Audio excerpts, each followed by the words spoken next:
Hello, guys, and welcome to Football Fan Den UK. So, big game today. England playing the USA.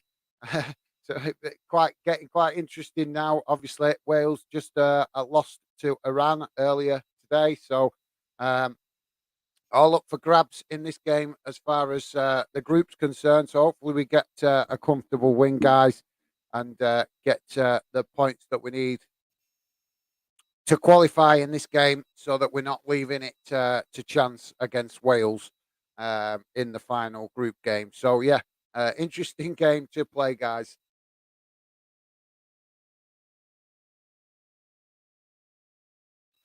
So, guys, if you just joining me, please do hit that like button and drop your predictions in the chat. Would love to hear from you. Grab your thoughts on this game. Obviously, show you guys. Really looking forward to this, especially if you're an England fan.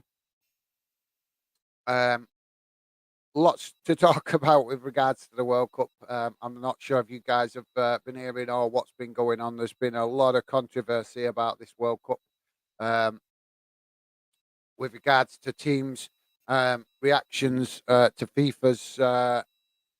FIFA's rules and stuff like that. So there's plenty to talk about throughout the World Cup, guys. The teams are out, obviously, just doing the national anthems. As I said, I'm not sure if you guys watched the preview stream that I did, which was extremely frustrating, as I had to do the stream due to the fact of a complication with my computer. I did actually make a video for it, but it didn't go very well, so I had to stream it instead to try and salvage something out of it. But as I said in that stream, I'm expecting that the US are going to sit back and defend and probably try and hit us on the counter attack. So I'm obviously quite eager to see if that prediction comes true.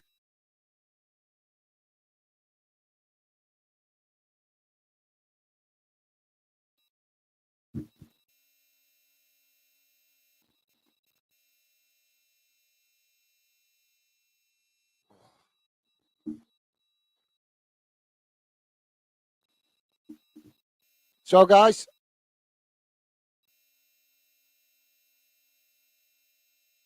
just going to see if I can just give you guys.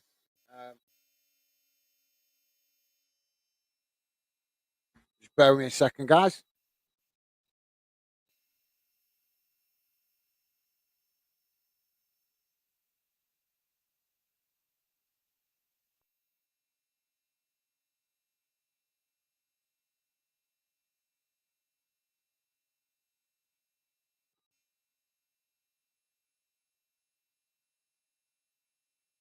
Do you know, whenever I hear the American national anthem, whenever I hear the national anthem of America, it always makes me think of that song, of what he sung as a kid, "Bring Us the Figgy Pudding." I don't know why, but the tune is the same in it. It's a similar tune. It always makes me think of that, guys. What is going on here with this?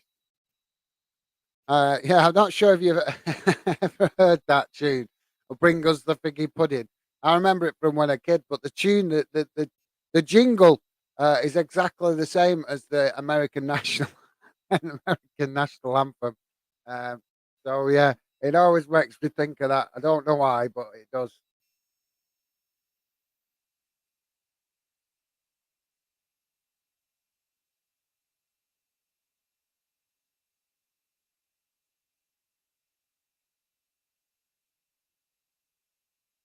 So, guys, according to the team news, we have England's team is Pickford in goal, Trippier, Stones, Maguire, Shaw at the back, Reese sitting in the central defensive midfield role, Bellingham and Mount, as well as Saka, Kane, and Sterling up front.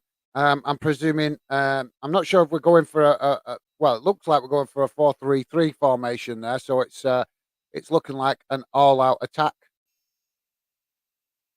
idea from Southgate, being brave. Obviously, I'm sure he's going to change his tactics a little bit more in the later. games if we do qualify for the knockout stages, because we will come up against tougher opposition. So I'm not sure if he's going to play a 4-3-3 in that formation. Looks like um, the US are going with the same formation, guys, which is interesting. 4-3-3. Um, so yeah, this could be a very um, toe-to-toe game, because the US have gone with an attacking formation, which I didn't expect, to be honest, guys. I thought they would line up in a more of a defensive formation, maybe a 4-5-1 or something like that. But they've lined up as 4-3-3, so that looks like the US are. I've got an attacking formation in mind, and obviously with lining up like that, they believe that they can get at us. So that's going to be interesting, guys. Just having the US team in a team huddle. Um, so obviously they are trying to give themselves a real team togetherness, ready to take us on. It's something we don't really notice very much with the England team, guys, do we? We don't really see team huddles on the pitch. I can't say I've noticed too many in the years that I've been watching football. Um, but yeah, if you guys have ever noticed the England team doing it, let me know.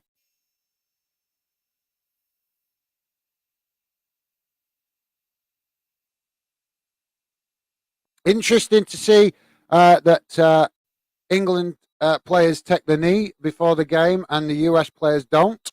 That's quite interesting, guys, considering the fact that we are both two countries that are very culturally linked, as well as two countries that are supposed to be embracing the mixed culture. So it's quite interesting to see that the US didn't embrace that. Um, I think a lot of countries are thinking we're stupid for carrying that on, but I am. I am in support of the players making a stand. I think it's bad that we need to resort to stuff like that to make the difference, to make the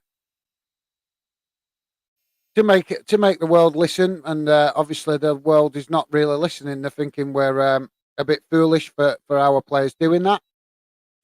But respect to our players for sticking to their beliefs and sticking to the fact that they feel that that's the way they can make a stand. And for that, whether we think it's right or wrong what they're doing, it's irrelevant. We have to respect that they're making a stand and they're sticking to their principles, and for that they have my support. Because we should we the world. There's enough wrong things in the world, guys. We don't need racism. We just don't need it. And people that indulge in that kind of thing uh, are just not good people. But yeah, that's obviously a subject for another day. I don't want to get too much into that, but just thought I'd point it out that it was quite interesting that the US didn't take the knee. So, guys, we're 1 minute 40 seconds in. Obviously, just getting the game just getting started, so not a lot to report yet. I'll just quickly come to the comments, see what you guys are saying. Please do, if you're just joining us, guys, please hit that like button and subscribe if you're new. Please do give us the consideration to at least give us a chance, see if you like what the channel's about. Be much appreciated. Dylan has dropped in, obviously, before the stream started. Hi, mate. Unfortunately, I can't join the live today, so just dropping a message quickly to say hope it goes well and hope it's a good game. I think it will finish 2-2. Enjoy the stream, guys. Thanks a lot, Dylan. Appreciate it, mate. I'm not expecting a very busy stream tonight. Obviously, with it being England, very popular. Probably a lot of YouTubers are streaming it as well as a lot of fans that probably don't want to bother too much with the YouTube stuff. Maybe just want to concentrate and enjoy the game. But obviously, we've got to try live streams for all games, and I haven't done one for England for quite a while, so that's why I set up today's stream. But yeah, I'm not expecting it to be busy. But thank you very much, Dylan. Always appreciate you dropping in, mate, and very much appreciate your support.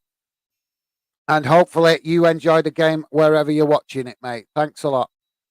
Stephen Allen. Hi, guys. How's it going, Stevie? Thanks a lot, mate. As usual, Stevie doing the magic in the background so that we can try and build the fandom community. Stevie Allen, laugh out loud, figgy pudding. Yeah, I know. I don't know if it reminds you of Stevie, but it does me. Every time I hear it, it just reminds me of that jingle when I was a kid.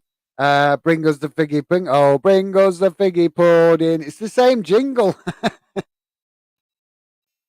So yeah, I know I make me laugh myself laugh every time I hear that. It's just, and there's a couple of other jingles that come to mind. Although I'm not gonna, there's one in particular that comes into mind, but I'm not going to name it because it's got something to do with a certain historical person's private area, shall we say? I'm sure you know what I'm talking about. Um, sorry, guys, just clearing my throat. Stephen Allen only seen huddles really when it goes to penalties. Yeah, that's a good point. That's a good point, Stevie. Yeah, like I said, we don't really notice um, team huddles for England. So maybe it's something that the players just don't feel that they need. I've noticed one thing we do notice with it, guys, is when we see team huddles. I don't know if it's just me, but obviously I'd love to hear you guys' opinions on it. But when we do notice team huddles, I don't know if you guys have noticed it, but I seem to notice it always seems to be the underdog teams that do it a lot. Maybe not so much the teams with the expectation on them, where they're the favourites. I don't know.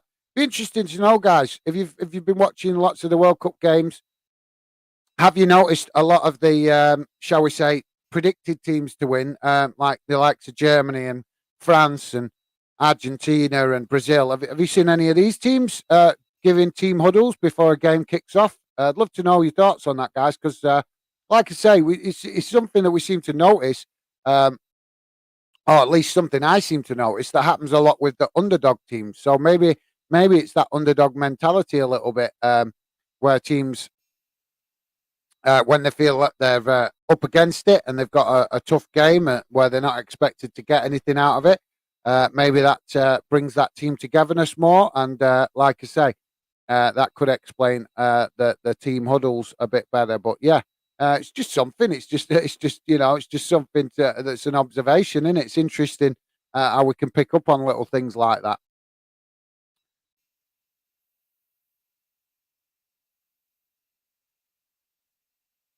So, guys, please do keep your comments. If I go quiet, it's just because it is obviously, like I said, going to be a quieter stream I expect today. Oh, hopefully, some people will come in, but I'm expecting it's going to be a quieter stream. But obviously, as you can understand, guys, this is my country, so I do want to try and absorb some of this game as much as possible.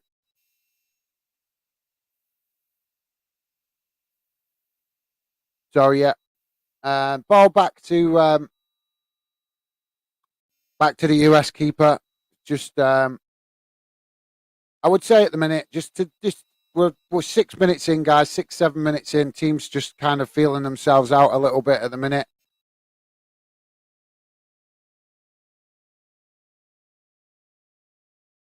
At the minute, early stages is kind of how I predicted, guys. That this the Americans coming out and going toe to toe with us a little bit, which is kind of what if you watch my predictions stream, I did actually say that I expect that the US will come out at the start, try and go toe to toe with us, and then probably start to sit back more as England start to establish themselves on the ball. So at the minute, it is looking a little bit like that, but it's like I say, it's still early. It's only 7 minutes in, so we'll have to see. But England coming down the left hand side. Guys, don't forget, if you're just joining us, please do hit that like button and drop your score predictions in the chat. Would love to hear from you. Love to know your thoughts on the game and any score predictions you guys have. Please do drop them. Drop your comments in the chat. Any comments you got about today's game or any other games you've seen in the World Cup or even domestic football, because there's still a lot of football going on in England in the lower leagues. We've still got League One, League Two, Scottish Championship and Scottish lower leagues are still playing back in England. So we can always share your comments, guys, whether it's about the World Cup or club football back home. Like I said, there's still club football going on. Obviously, not in the top leagues in England, but League One, League Two, and as I say, the lower leagues in Scotland are still playing. So feel free to talk about anything you like, guys, with regards to UK football.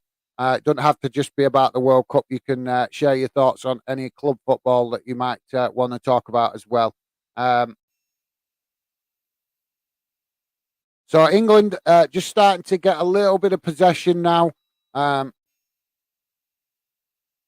oh, that's a nice bit of play down the right hand side. Opportunity for England, and it's almost, guys, almost.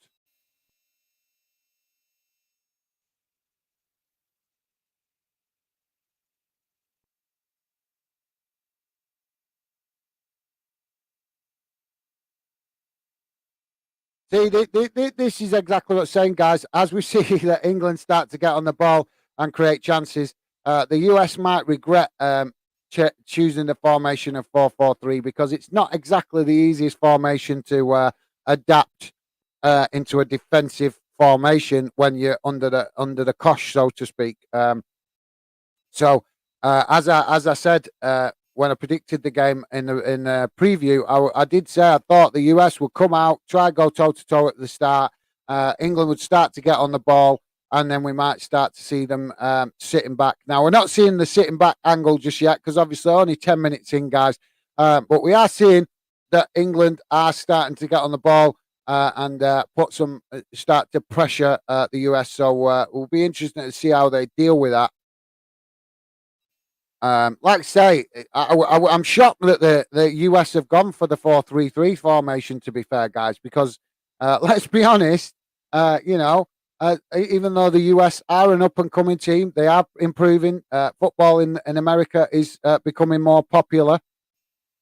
Obviously, out over there they call it soccer. And it's games like this that are going to make America be more enthusiastic about football because obviously our countries are closely linked with the language and with cultural aspects and stuff like that. So um, there is always the friendly rivalry between America and US in respect to sports, and we don't really get the opportunity to have much competition with the US in many other sports, really. So the fact that we came up against the US in the 2010 World Cup and they got a positive result against us, and obviously they come up against us again in this World Cup, I would say that's going to encourage the Americans to become more interested in football, soccer as they call it.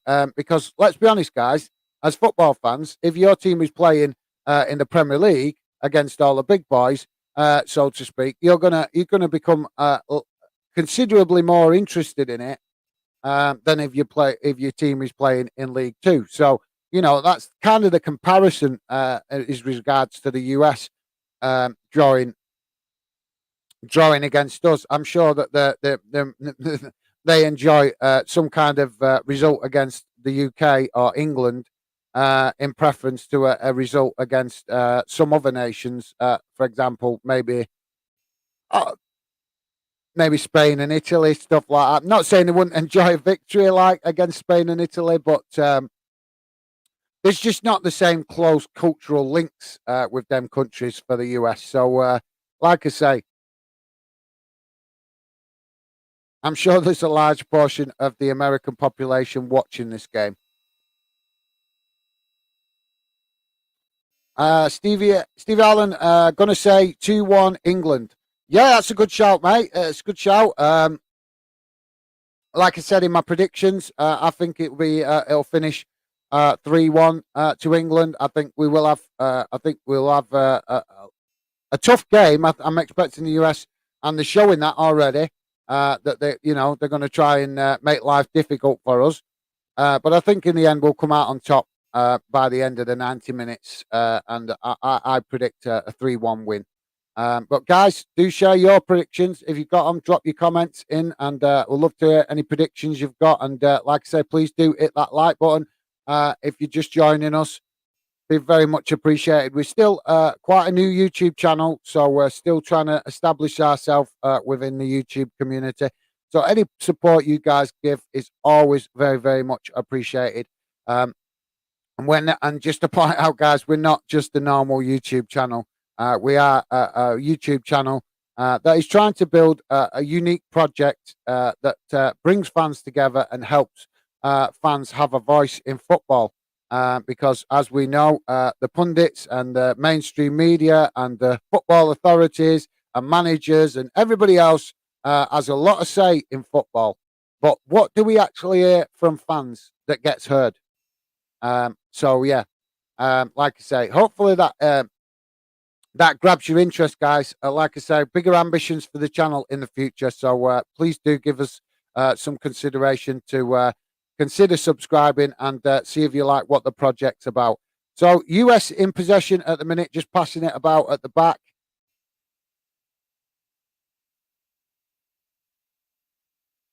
Guys, also if you can just let me know any your thoughts on the lighting. I've been having issues with the lights, whether it's looking good on camera. So I've altered the lights a little bit today for this stream. So let me know if it's a clearer picture for you guys. Lighting is really difficult when you're filming because the best way to film obviously is lights right in front of your face. If you get my meaning, if you've ever seen a studio setup, lights in front of you always help to make better recordings. But obviously, with the way we're doing things, lights in front of me wouldn't work very well. So yeah, like I say, if you have joined us before and you notice a difference or an improvement in the light, let me know, guys.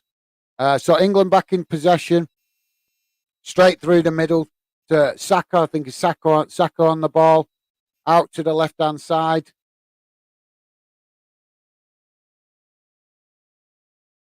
England on the left-hand side with Luke Shaw. Oh, chipped into the box and wasted opportunity, really.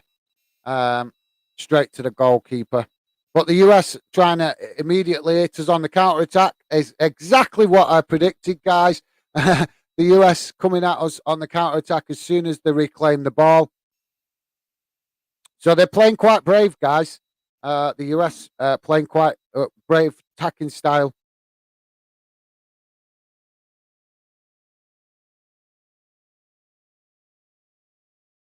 Opportunity for the US. It's gone wide. Headed wide, guys. So I think that's a goal kick. Yeah, it's a goal kick. So goal kick to England, guys. Ball's gone out, headed wide. But the threat is there, guys. The threat is there. All respect to the US. The threat is there. As I said, we have to give respect to the opposition, and they're demanding the respect. To be fair, guys, because when they get on the ball, they're showing no fear. So we could be in for a tricky game here if England players don't take the opposition seriously enough. They should do, guys. They should do, because like I said, the last time we came up against them was in the 2010 World Cup, and they give us a game. They and we got a 1-1 draw, and they actually won the group in that game. In that World Cup.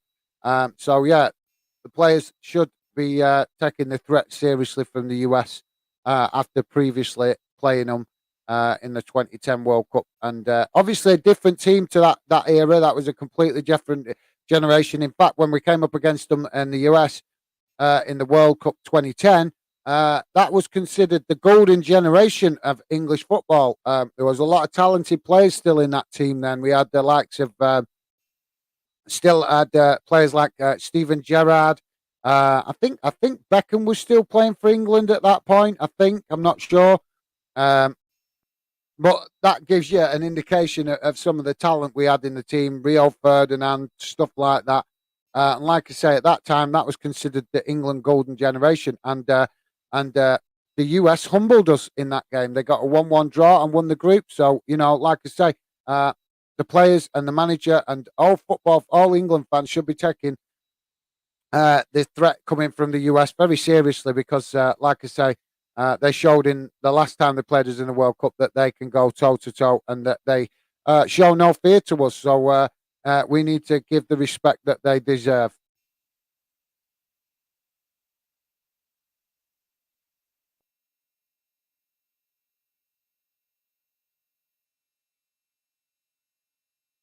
Yeah, so uh, still 0-0, throwing gone out to the US, guys. Just go back to the comments. If you're just joining us, guys, please do hit that like button. We are still a pretty new YouTube channel trying to get established, so any support you guys give is always appreciated. Um, Richards, Rich Paul Sports, Football Fandom, how are you enjoying Qatar 2022? I went for 3-1 England tonight. England tonight. Good shout, mate. Yeah, I had the same prediction, 3-1.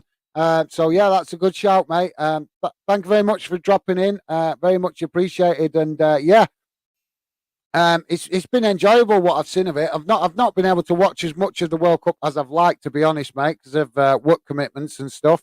But yeah, what I have seen of it, it's been good, entertaining, interesting to see that some of the underdog nations have caused some upsets with regards to the likes of Argentina and Germany being humbled. So yeah, it's been quite enjoyable. Not as predictable as we expected, because as we know, guys, a lot of the bigger nations in football, and when I say bigger nations, I'm just mean established nations in football, the likes of Spain, Portugal, England, obviously Germany, Brazil, these kind of nations, always expected that they'll just walk through the group stages. Uh, and I think it's great for the competition when that doesn't happen, guys. I think it's great when we see that underdog nations um, don't get that do come and upset what is expected. I think it's great because we already see enough predictable football in club football, don't we, guys? We know there's plenty of games in club football where you know who's going to win before they even walk out onto the pitch. So it is nice to see a little bit of unpredictability in international football just to make it a little bit refreshing, even though it's still reasonably predictable in respect of which are the stronger nations and which nations should come out on top. But yeah, for me, I always like to see underdog teams do well, and this World Cup has definitely shown that the underdog teams are up for it and are not going to be intimidated and going to come up with their own ideas of how to break the monopoly, so to speak. So yeah, I've been enjoying it quite well up to now, mate. Hopefully you have, and yeah, thank you very much for dropping in, mate. Hopefully you've been enjoying it, as I say.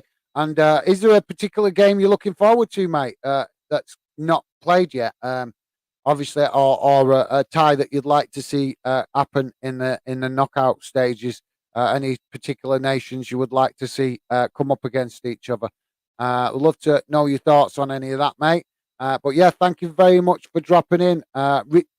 Reach Paul Sports, appreciated, mate. Stephen Allen, John Terry was good. Yeah, absolutely. Yeah, John Terry was in that previous World Cup team 2010 when we last played the USA. So yeah, like I say, well, cheers for reminding me, Stevie. Like I said, there was a lot of really top players in that previous England team that played the US last time. And like I say, at the time it was classed as the golden generation because we had so much talent on the pitch. Not just up front. Like I mean, we've got a lot of talent in this team, but a lot of people would argue that this team's a little bit more imbalanced, whereas we seem to be having the luxury of a lot of top talented players for attacking positions. But not as lucky with the players in defence. And when we had the golden generation, we had a bit better balance to the team, if you like. But this team, yeah, I would say still to be tested properly yet, guys. We haven't really seen this team get tested by anybody major for a while, apart from since the previous tournament that we was involved in. Um,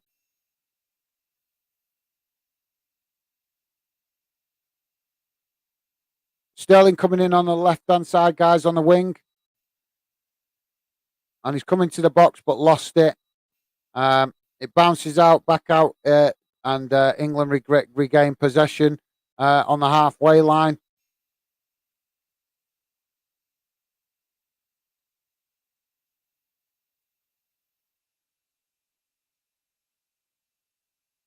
Long ball to Saka. Oh, it's gone out. Gone out. He give him his due. He did everything to try and keep the ball in, but didn't quite manage it. Good attendance at the game tonight, guys. Looks like a reasonably full stadium.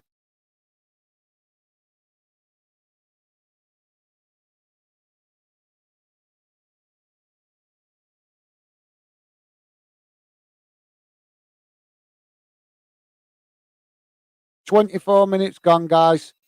Still 0-0. So still time to drop your predictions in the chat, guys. If you've got any score predictions, would love to hear from you. Like I say, still 0-0, so no goals to report yet. So if you've got any predictions, guys, drop them in the chat. Would love to hear from you. And don't forget, please do hit that like button as well. Would be very much appreciated.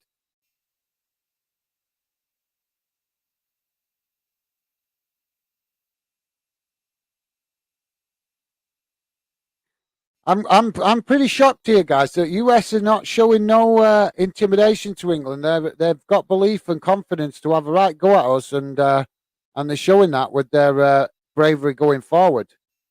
They're not. It's not what you would expect. It's not rushed and just trying to grab a counter attacking opportunity.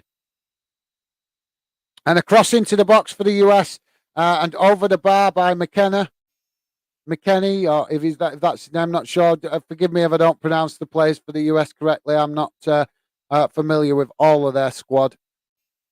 But yeah, good effort for the US.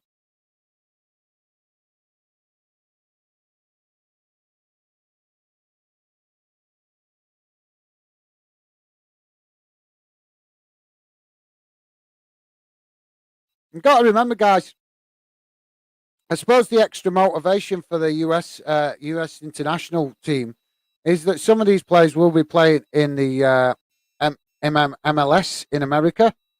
And I expect that if you think about it, guys, they're going to look at it. If they play well against England, they might get noticed by an English club.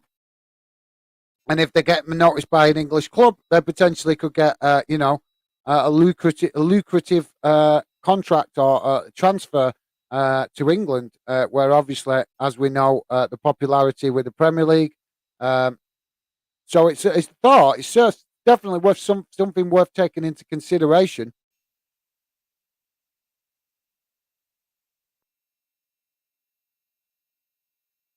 Ball's gone out for a throw-in, guys.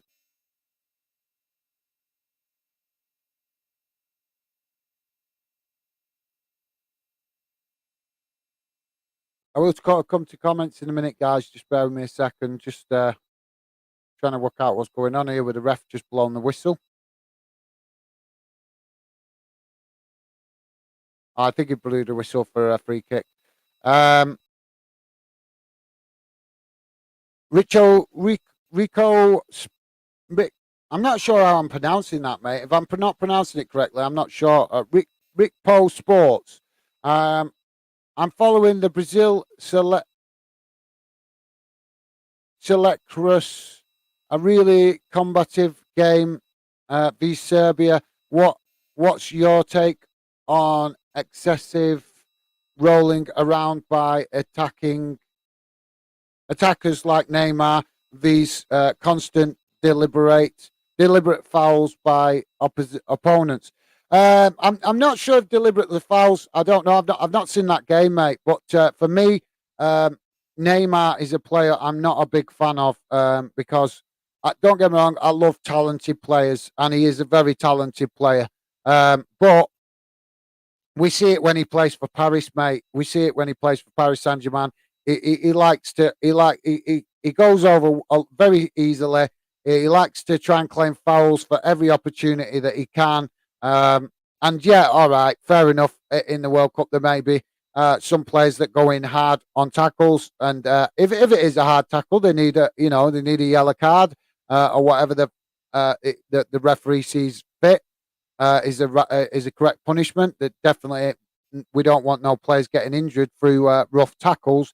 Um, but the problem with Neymar is that you never know if the tackle's genuine because he goes down and rolls over so much, mate, that you just never know if it's a genuine tackle or if it's just him trying to get a foul. I'm not a big fan of Neymar. I'm a big fan of most players, but not Neymar. Unfortunately, I think he's uh, a poor professional player because he's prepared to cheat. Let's be honest, he's prepared to cheat to get an edge. And with the talent that he's got uh, and the kind of players that he plays with, it shouldn't be necessary for him to do that. So yeah, that's my thoughts on it. Like I say, mate, I've nothing. I wouldn't wish him any bad. I wouldn't wish him bad in any way or anything like that.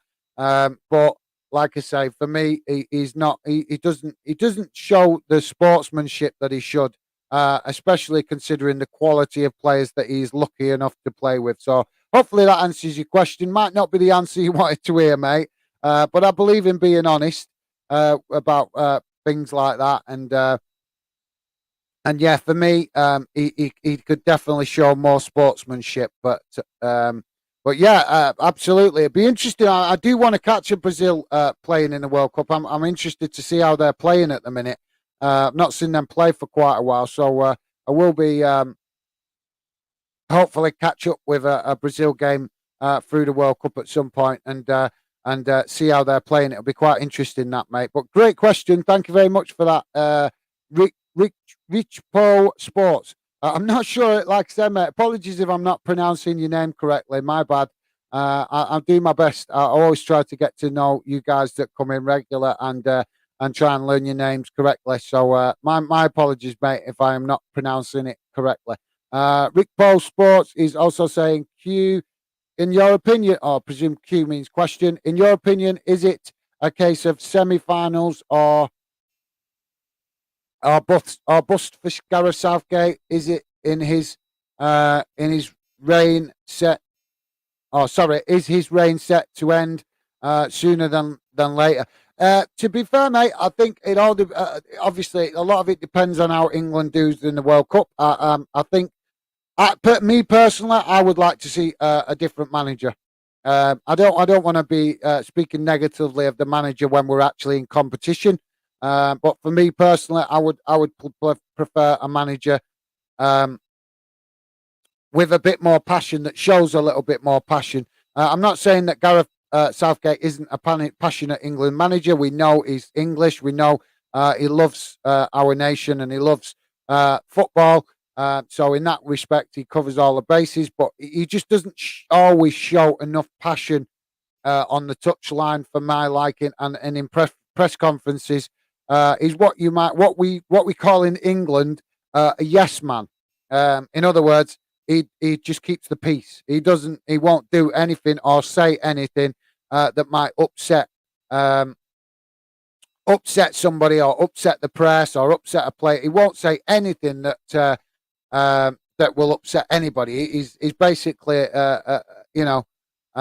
always on his best behaviour to make sure that he keeps the English FA happy. And if you know anything about English football, a lot of English fans don't have a lot of respect for the English FA. We might support England as a team because that's our country. We might love the football in our country, but we don't. A lot of England fans don't have respect for the English FA, and the reason is because they don't earn that respect, mate. With the way that they do things in the English game. So obviously that's a little bit of insight for any of you guys that are not English or don't live in the UK. There is not it's not all as happy days as you might see it when England play.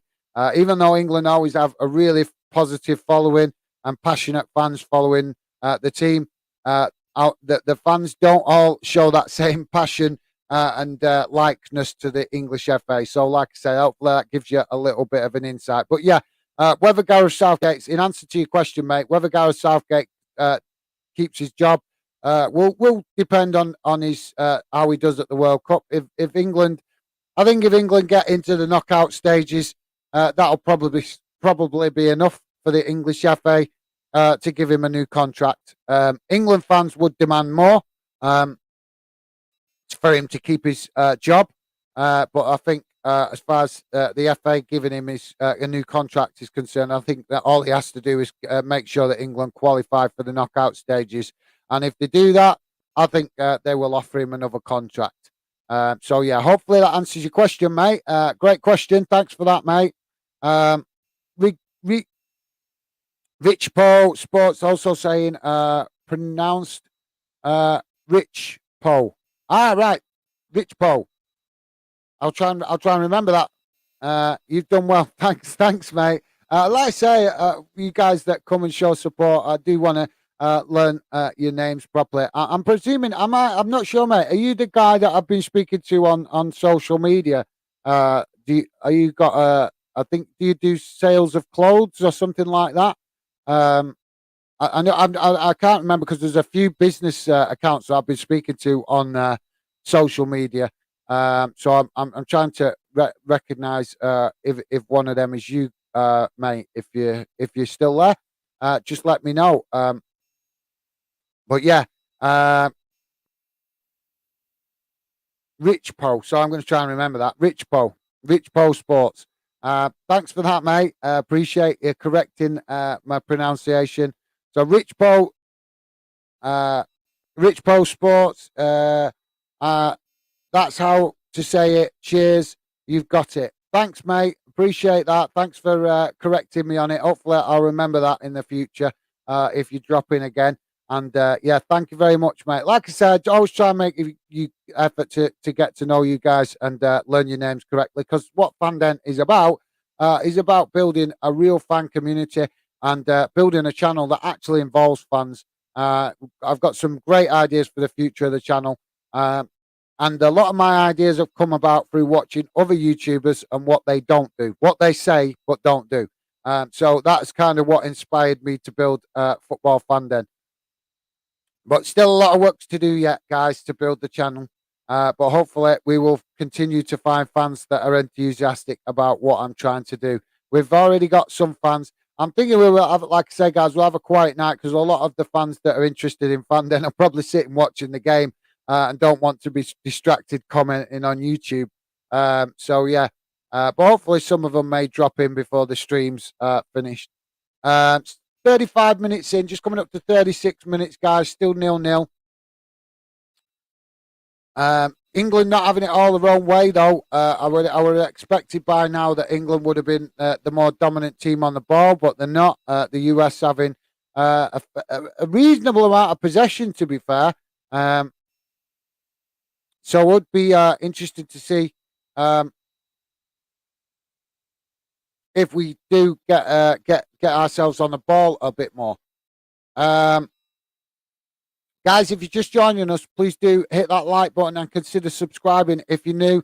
Like I say, Fandom is a new project that we're building, and we are trying to build something unique that truly involves fans.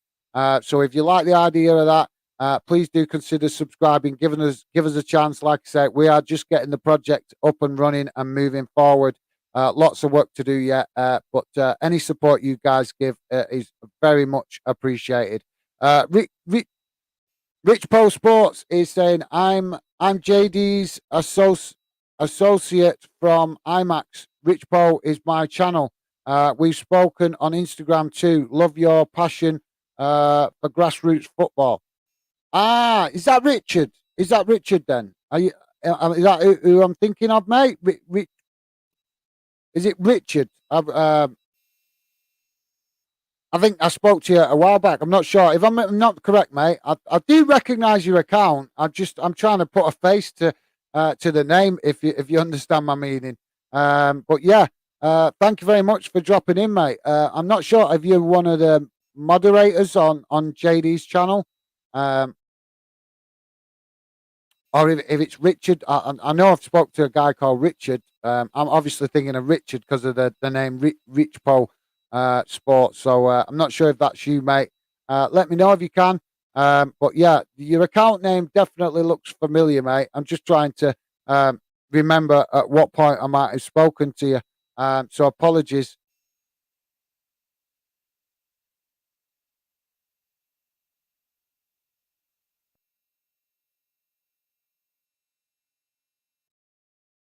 Rich Bo Sports. England overhyped. Hyped. I do not like the media in England. Yes, it's Richard. Right. Thanks, Richard. Appreciate that. Actually, be great to catch up with you at some point, mate. Maybe get you to come on the channel and have some talk conversation with me about football, and maybe if you want me to come on your channel as well, that's fine. But if not, no problem. But yeah, like I say, Richard, appreciate you dropping in, mate, and hopefully we'll maybe have a catch up and see if we can have catch up properly and arrange maybe for you to come on the channel at some point with me and talk some football. So yeah, thanks, mate. I haven't seen you for a while, to be honest. I know a while back you was building your channel, and then I just haven't seen you about for a bit. So I wasn't sure if you were still active or obviously I know how life can took a curveball at you, mate. So I didn't know if you might have had work commitments that were stopping you being as active in what you do on social media and stuff. But yeah, thank you very much, Richard. Appreciate that, and absolutely. That English media are do hype up England. Don't get me wrong. Obviously, I'm an England fan, and I think we've got a great team. Always disappointed that we haven't won as much that in the game that we should have. Really, as a nation that always seems to have a reasonably strong team. But yeah, I absolutely agree, Richard. That I think most England fans, if they're honest, most UK citizens, if they're honest, would agree that the media in England is an absolute disgrace. It's an embarrassment, mate. So you ain't going to get me arguing about that. They are embarrassing. They show up our country, and they've got the nerve to call themselves professional journalists. That's what make me laugh, mate. They have the nerve to see that they call them professional journalists. Well, if you don't like English football, sorry, the English media, I would advise you to go and watch the Iranian manager's interview. I'm not sure if you saw it, but at the start of the World Cup, they did obviously a lot of the managers did interviews at the start of the World Cup, and I watched the Iranian coach do an interview, and he was quite clever with the English media. So maybe you want to maybe want to look that up and have a check. I was quite impressed with how he flipped the script a little bit on the English media that were firing all sorts of crazy questions at him. So yeah, like I say, mate, you won't get no argument from me. I totally agree that English media are embarrassing and show complete unprofessionalism sometimes with their attitude, the way they do things, and their conduct on the world stage in respect of getting news articles. So yeah, no argument from me with that, mate. But obviously, England is still my country, so I'm still, as you can, I'm sure you respect and understand. I'm still going to be trying to be positive about my country and support my country, even though I will always honestly criticise the things that are wrong with my country, because I believe in being honest. I'm not going to swear, but I've got no time for talking the talking rubbish, and I believe in, like I said, being very honest about things, even if it means criticism towards my own country. And believe you me, mate, if you knew me privately and not on the channel, you would know there's a lot that I feel that is wrong with my country, and I'm very passionate about speaking up about it. But that's nothing to do with football. That's just me giving you an idea of my personality. So yeah, thanks for that, Richard. Rich Bo Sports. Big shout out, mate, and thank you very much for coming, getting involved. Always appreciated. And like I say, hopefully we can catch up some point soon, and maybe arrange for you to come on the channel if you're interested. Aaron's in the house. How's it going, Aaron? Appreciate you dropping in, mate. Aaron Hart. All right, guys, mate. How are you doing? I'm very good, mate. I'm very good. Obviously, interested to know your thoughts on the English game. Obviously, you've been a Scotsman, mate, so I'm sure that maybe you're not too bothered, or maybe you're itching to have a laugh at England if we slip up in this game. with a bit of Scottish banter. I don't know, but let me know your thoughts on this game, mate. And also, Aaron, I'm not sure if you've heard, mate. Obviously, being a United fan, Bolton have drawn against United's under-21 teams in the Papa John's Trophy. So I'm really looking forward to that one. Excited for that one. I know it's only the under-21s team, but it's a derby game and it's against United, and it don't matter what age they are. They're still coming to Bolton wearing that shirt. So come on, I can't wait for that. I don't know if you've heard about that game, Aaron, but I heard about it earlier today, and was it today or yesterday? I can't remember, but as soon as I saw it, I was like, get in, come on. We're playing United, so I'm as you can see, I'm pumped for that one, mate. I don't know if you've heard. Let me know your thoughts, Aaron. But thank you very much for dropping in, Aaron. As always, massively appreciate your support, mate. As always, and thank you very much. Let me know, like you say, thoughts on the game, England v the US, and also definitely want to hear your thoughts on Bolton drawing against Man United in the EFL Trophy. Let me know your thoughts on that, Aaron, if you don't mind, mate. Aaron saying, I think it's the fans who overhype England because the fans expect England to get to the World Cup final, which could be unrealistic considering the amount of amazing teams in the World Cup. It could. For me as an England fan, I've been watching my country for quite a few years. I don't expect England to win the World Cup. I expect England to compete for the World Cup. Obviously, I totally get what you're saying, Aaron. There is a lot of let's say a lot of England fans that like to live in Never Never Land, if that's putting it nicely. So I agree there. But no, I never expect England to win a World Cup. I expect them to compete for the World Cup. So there is a difference. Because let's be honest, I never, like I said, I never expect them to win it, but I expect them to compete for it because we have a good enough team. And like I said, I know there's a lot of people that overhype England, the media, some fans do it, stuff like that. And I totally agree. Some fans and the media definitely talk a load of rubbish sometimes about England. But for me as an England fan, like I said, I don't overhype them. I know we've got a good team, and I just expect them to put in a good account of themselves and compete. And as long as they do that, I'm happy. There's been many times, obviously, when I was younger, there was many games I saw England playing where they didn't compete. So if you come from my generation, you will remember them games where England were expected to compete and just didn't. They just, I don't know whether it's the moment playing in a World Cup, the stage, the got to them. I don't know, but there was teams that have gone by for England that just haven't give a good account of themselves. So for me, as an England fan, that is what I expect. When I see England play, I expect the players to give a good account of their talent. And as long as they do that, I'm happy. Obviously, I'd love to win the World Cup. What fan wouldn't want that love their nation to win the World Cup? But no, I never expect it from my point of view, Aaron. So hopefully that makes you feel a little bit better that at least one England fan doesn't live in Never Never Land.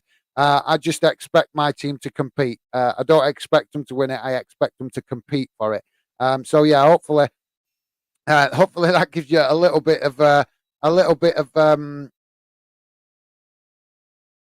I'm trying to think of the right word. Sorry, mate. A little bit of I can't think of the word that I was going to use, but you get what I mean. Like I say, I don't live in Never Never Land like a lot of the English media and some English fans. Like I said, just for me, as long as England compete and show that they compete and live up to the quality of the players that we've got in the team, then that for me is good enough. But yeah, I'm not going to deny that I wouldn't love to see my country win the World Cup. That would be awesome. And after all these years of not being competing for trophies, it would be nice to see England win another trophy. It's overdue, long overdue. But it's not just England I would like. As you know, Aaron, you've been following the channel for a while, mate. I would love to see Scotland and Wales have a better opportunity to win trophies as well. I'm gutted that the Scots are not involved. And I genuinely mean that because I think Scotland fans coming and getting involved in any tournament would always add quality to the um, to the atmosphere. So for me, yeah, absolutely. Like I say, for me, it's not just England. I would love to see all UK nations competing well. The only time I'm interested in rivalry with Scotland, Wales, and Northern Ireland is if we play them. If we play them, if England play England, Wales, Northern Ireland, or Scotland, then obviously then the rivalry kicks in. But the rest of the time, I want to see the UK nations do well when they're playing other nations outside the UK. But that's just me. Um, that's just me. I know not all fans are like that, so maybe I'm a little bit unique like that. Aaron is saying, "Yeah, I've heard about that, mate. Very excited to play a great club like Bolton. Under 21s are pretty good. I'm hoping for to get the win. Yeah, well, I'm hoping for the win as well, mate. I'm hoping for the win. Just to send a reminder back to Old Trafford that England that Bolton one day will be back to to haunt the United first team. Oh no, I'm only joking. But like I said, most of the time I'm pretty positive about United, and I want to see United get back to their best. But you can understand when they come up against Bolton, it's a different story. My club app comes on, mate, and I want to see my club. It's been a long time since I've seen Bolton have a good result against Man United of any team. So as you can understand, mate, I'm excited and I want to see Bolton get a really good win against United's under 21s. And as soon as that game's over, I will go back to being positive about Man United. But until that game's done, mate, I'm sorry, but bring it on. Bring it on. Come on. I'm so honest. As you can see, I'm excited for that game, mate. Really excited. It's one of the fixtures I look for as a Bolton fan. I'm not a lot of other Bolton fans consider like Wigan and clubs like that our main rivals. For me, Bolton's main rivals, or the most rivalry that I like the most, is Blackburn and Man United. They're two derby games that I absolutely love to see Bolton play, and always look for the positive. Wigan's just more like I don't know. They're more like just a thorn in the side, if you like, because I don't I don't respect Wigan as a football club very much, because not that I don't respect them, it's just I don't have a lot of thinking, because it's a rugby town. It's not a football town. I keep arguing with this with people. I've had friends in Wigan, so I know. I used to be around Wigan when I was younger, and I know it's a rugby town. It's not a football town. It's a rugby town. So I'm not a big fan of when we play Wigan.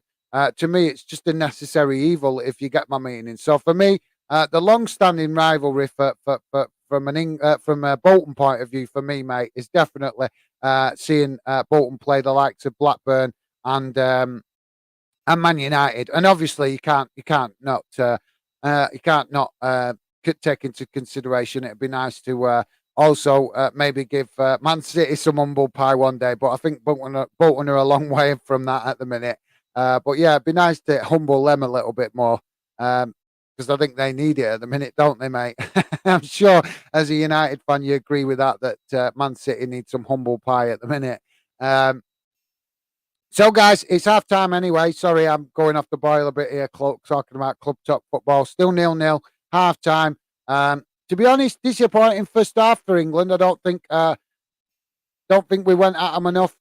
Not the same intensity we saw in the game against Iran. So, like I say, lots to improve from an England point of view. Respect and credit to the US. They did exactly what I expected them to do. I said it in my preview stream. If you didn't see it, guys, I did say it. I said I expect US to come out, try go toe to toe with us for the first 5-10 minutes. And then after that, I expected them to sit back and then be trying to witch us on the counter attack. And it's kind of not exactly like that, but it's been very much along them lines, the way the game's gone so far. So, like I say, hopefully England pick up their efforts and perform better in the second half. Because from an England point of view, I think that first half was pretty disappointing.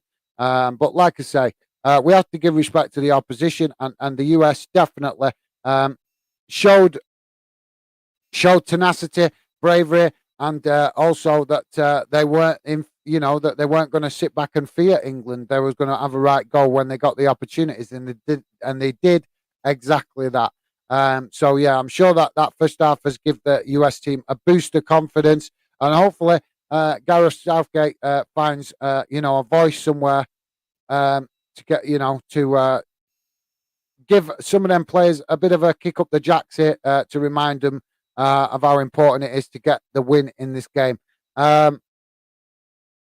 Did I read that comment? Aaron saying, yeah, I've heard. Oh, right. Sorry. Yeah, I read that comment. Sorry, Aaron. Stephen Allen. Ooh, I see some banter between you two. Laugh out loud. Absolutely. Not wrong with that. We're still mates, but yeah, we're both obviously we don't get the opportunity to have the banter very often as far as our club's concerned, because obviously Aaron, a massive Man United fan that play in the Premier League, and obviously a massive Dundee United fan as well that play in Scotland. So there's not many opportunities that we have to have a little bit of banter, because Bolton obviously in League One, so never play, never get to play Scottish clubs, and only very rarely at the moment get the opportunity to play against Man United. So yeah, absolutely, we're going to enjoy it, aren't we, Aaron? Well, thanks for that, Stevie, mate. Aaron is saying, I think England will win easily. I would really want them to win, but I do respect England as much as I banter them. They have a brilliant young team, which is good to see. Absolutely, mate. Nobody would expect any less, to be honest. You're Scottish, and the banter is part of a part of our culture, and that's fair enough. But at least massive respect to you, Aaron, for at least having the consideration to acknowledge that England do have a good team. But yeah, like I say, no problems with the banter, mate. That's normal between Scottish and English fans. So thanks for that, Aaron. Like I say, I'm sure there'll be a lot of Scots that are itching for England to slip up in this World Cup. But yeah, I always appreciate the positivity, mate. And I'm sure you'll have a good laugh if England do lose a game in the World Cup at some point. But yeah, at least, like I said, massive respect to you, mate, for at least having the decency to be honest enough to acknowledge that England do have a decent team. A lot of Scots won't even acknowledge that, mate. All they want to do is hate, and I'm sure you're well aware of that. They just want to hate to ridiculous lengths, shall we say. Nothing wrong with the banter. I never have a problem with the banter. That's all good. But it's just when we get some fans, as I'm sure you're aware, some fans just love to hate to ridiculous levels. Aaron also saying, yeah, your team right now is competing and doing very well. It's just there's a big majority of fans saying if Southgate doesn't win the tournament, then he's got to get sacked. I would say he should go. Mate, I would like Southgate to go, to be honest. I would like a manager that shows a bit more passion. I've nothing against Gareth Southgate as a person, but as a manager, I just don't think he shows enough passion. And to be honest, to put a finer point on it, I would say, to me, Gareth Southgate is simply the FA's yes man. That's what he is. He's the FA's yes man. He causes no waves. He causes no headaches for the FA, and that's the way they like it. So for me, I would love to see change in the England manager, but I think all he's got to do is qualify for the knockout stages, and if he qualifies for the knockout stages, I think the FA will give him another contract. I agree with a lot of England fans. I think we need a new manager with fresh ideas and with a bit more backbone. But for me, I think the FA will always play it safe. And if Gareth Southgate qualifies for the knockout stages, then I expect that the FA will give him a new contract. So yeah, that's my thinking on it, mate. But yeah, I know there's a lot of fans that are not happy with him. It's part of it. A lot of the reason England fans not happy with him is because, like I just said, he's too much of a yes man. He doesn't show enough passion when he's talking to the press, when he's on the touchline. And as you guys know, you want to see your manager emotionally involved in the team, in whether it's club football, international football. You want to see some passion coming from the manager, and we just don't see that with Southgate. Um, like I say, I think a lot of fans have recognised that he's just the FA's yes man. So yeah, hopefully that answers your question, Aaron. Well, I'm not sure if it was a question. At least I've responded to what you're saying. But I agree that a lot of England fans do want to see him gone. Rich Bow Sports, respect Fanden. I'd be happy to join you when possible. Possible. Love the reasoning. Now, love the reasoning. Now Qatar has the nation been roughly treated by English media? Is America squeaky clean or England? No, mate. Obviously, there's a lot been said about the World Cup, and to me, mate, the problem is not with Qatar. The problem is with FIFA. Now, I know obviously you're pointing out the faults with England and America, and England and America. I would totally agree. A lot of wrong with England and America. They've got their own problems they should be dealing with. But I'm sorry, you are never ever going to get me to speak positively about a country that suppresses women the way that Qatar does. I forget all the other stuff. It's the way they treat women in that country. I disagree with it completely. But for me, like I said, there's some things I've had some great points said about the whole World Cup thing. For me, I think that Qatar, we have to respect their culture. We have to respect the way that they, well, we don't have to respect it, but we at least have to acknowledge it and be considerate to the fact that they've got their own country. They do things their own way. And we have to be humble enough to accept that we're visitors in their country. So even if we don't agree, we have to accept that that's the way they choose to do things in their country. But for me, this World Cup should never, ever have been in Qatar. It's a desert country. It doesn't matter what you think thoughts are on human rights, on politics, on world events, on what countries got answerable for this, that, and the other. The reality is, it's a desert country. It's not a football country. There's no grass that grows in Qatar naturally. No grass whatsoever grows in Qatar naturally because it's a desert country. So FIFA holding the World Cup in a desert country shows that they held this World Cup in the desert country motivated by money and nothing else. And I know that because I've done the research. I'm not going to go into all the details, but I've actually done quite a bit of research on FIFA's conduct, and they're an absolute disgrace. We need a complete overhaul of FIFA. And that's for the best interests of every country in the world. We need an overhaul. I don't know if you guys have heard, Belgium, apparently the Belgium team is talking about leaving FIFA and pulling out of FIFA as a member of FIFA, because not every nation is a member of FIFA. And apparently, I was reading yesterday that Belgium, because they're not happy with the fact that they're not allowed to express their opinions about things that are wrong with this World Cup, FIFA basically told players that if they wear any kind of armband or anything like that that is not a FIFA approved, they will automatically get a yellow card as soon as they enter the pitch. The German team took a photograph the other day with their mouths covered like this, apparently, covering their mouths to show that they're protesting FIFA trying to stop free speech.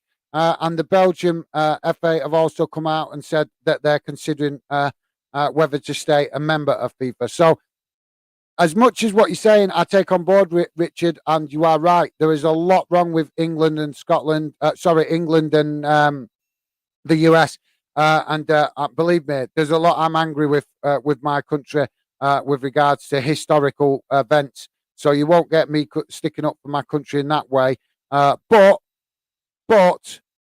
there, you can't. At the same time as people want to point out what England's done wrong in history, England's trying to learn from its mistakes in history. As whether you agree with it or not, there is a country that's trying to learn from its mistakes in history. So people pointing out that England's done wrong in the past is just a cop out to to excuse other countries that are doing things wrong now. So I respect your opinion, Richard. I do respect your opinion, mate. But it doesn't excuse that just because England and and the US has done things wrong in the past, it doesn't excuse countries doing things wrong now. You know, I agree. I totally agree. My country, England, absolutely drive me nuts when their politicians come out talking about other countries, and I'm sitting there thinking, why don't you keep your mouth shut and concentrate on things in our own country instead of interfering in things in other countries? So I totally agree with that, and that's my thinking with regards to the UK political side of things. I don't really want to get into the politics of stuff, but I take on board what you're saying, Richard. I do agree with you in some to some extent, but at the same time, I think the long and short of it is, in my opinion, I think this World Cup is not the fault of Qatar. It's not the fault of any other nation. It's FIFA. The problems lie with FIFA. FIFA is an absolute disgraceful organisation. And if you don't believe me, go and do the research, guys. You will find plenty of evidence of the poor people that are poorly managing FIFA. But I'm going to leave it at that because, like I said, I don't really want to get into the politics. We're here to enjoy the football and the World Cup. But I do take on board your point, Richard, like I say. But for me, like I say, there is faults in every direction. But like I said, I would prefer to avoid talking about the politics too much at this stage, mate. But thank you very much for the input and you get involved, Richard. I appreciate your sharing your thoughts. And yeah, absolutely, mate. Like I say, we can criticize a lot of things about England and America, but I think we can also criticize a lot about FIFA as well. And like I say, how Qatar runs their country is up to them. But for me, a country that treats women the way that they do, I will never ever be keep my mouth shut about that because I think that women's rights are important. They've been here just as long as man, so they should have the same respect and consideration as man. But yeah, like I said, that's something to talk about another day, mate. But thank you very much for that, Richard. Aaron is saying, Rich Poe, Qatar hasn't looked that bad so far in terms of the fans. I've seen many videos of them going mad and having a party in Qatar. It looks brilliant out there with all the nations fans. Yeah, absolutely. I think the good thing about the World Cup is that being in Qatar, a little bit of the good thing about the World Cup being in Qatar is it's not as easy to buy beer. Obviously, I have no problem with fans drinking beer, but it's not as easy. So it might create more of a festival feel out there because obviously, as we know in previous World Cups, when you have it in a country where you can buy a beer and alcohol freely, then pretty much as soon as fans land in that country, they start drinking and they don't stop until they go home. So it means that you can end up having issues because fans drink too much. But the fact that there's limited alcohol in Qatar, like I say, might be a positive to help bring that festival feel to the excuse me, guys, to the competition. And like I say, like Aaron is saying, see more fans enjoying the competition together as just one football family, and that is absolutely fantastic. And we see a bit more of that. So thanks for that, Aaron. My prediction: United under 21s 3-0 against you guys.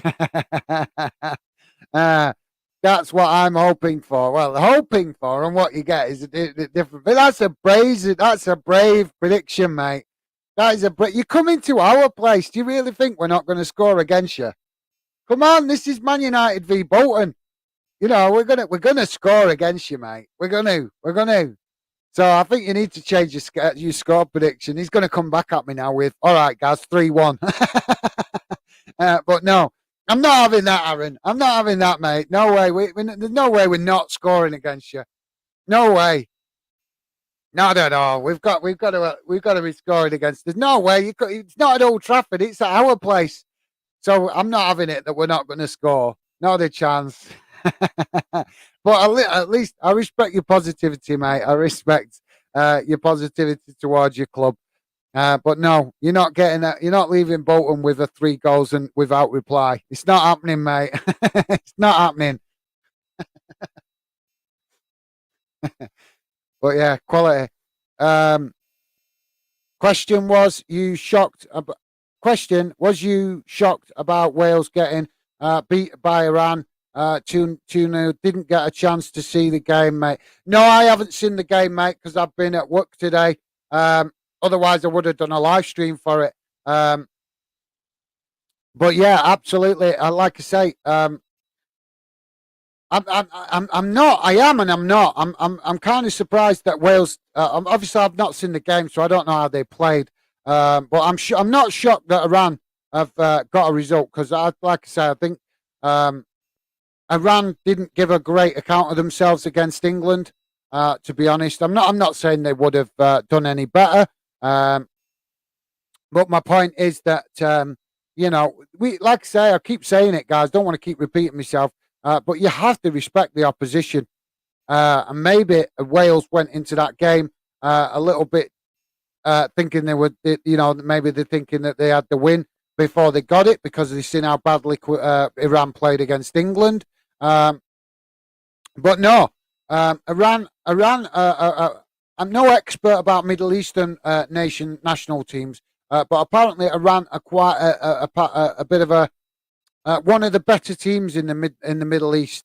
So obviously that might not compare to Europe because obviously Europe's kind of obviously the heartbeat of world football to a certain extent with the talented players that play in the Champions League and stuff like that. So you could look at it as that's the heart of the football world, if you like, for where all the talented play. I'm not about international football here. I'm just talking generally. But yeah, in the Middle East, obviously, like I say, from what I hear, Iran are one of the better teams in the Middle East. And when England stepped out on the field, I didn't expect that 6-2 win. I thought that Iran would actually give England a tougher game.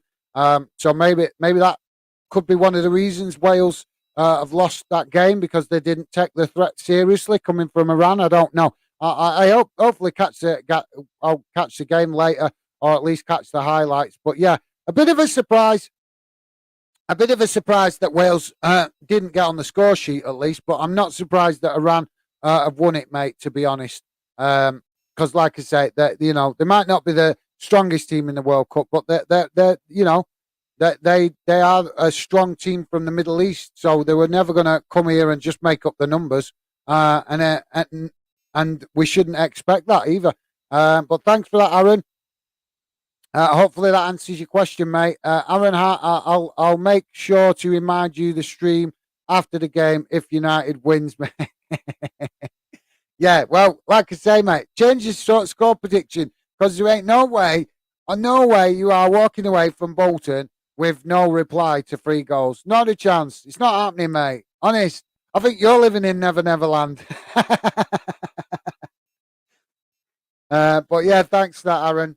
It's actually nice and refreshing to have a bit of banter for a change, actually, isn't it, mate? I don't know if you feel the same, but yeah, because like I say, our teams don't never come up against each other. So yeah, it's going to be enjoyable watching that game. Aaron, I feel like England have always had a good team, but they have been underperforming for years. People don't understand how they didn't win anything in 2002. That team was so good. Yeah, absolutely, mate. I was talking about the last time we played the US earlier in the stream, and I was saying that it was in the 2010 World Cup. And with respect to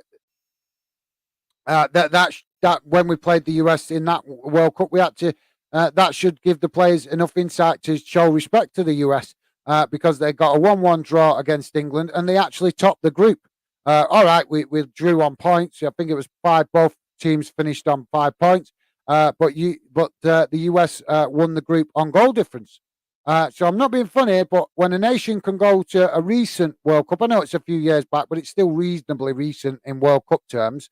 When a team can go to the World Cup and win the group, then you have to take them seriously. You have to take it seriously that they're not, just along to make up the numbers. That they actually have some decent players and are going to try and compete and give a good account of themselves. So yeah, from my point of view, I've not underestimated. Like I said, I knew there'd be a lot of conversation about this because unfortunately, my country has a lot of stupid, deluded England fans as well as a deluded media that like to talk rubbish about other nations and World Cups and this, that, and the other, and think that they've got it won before we even get there.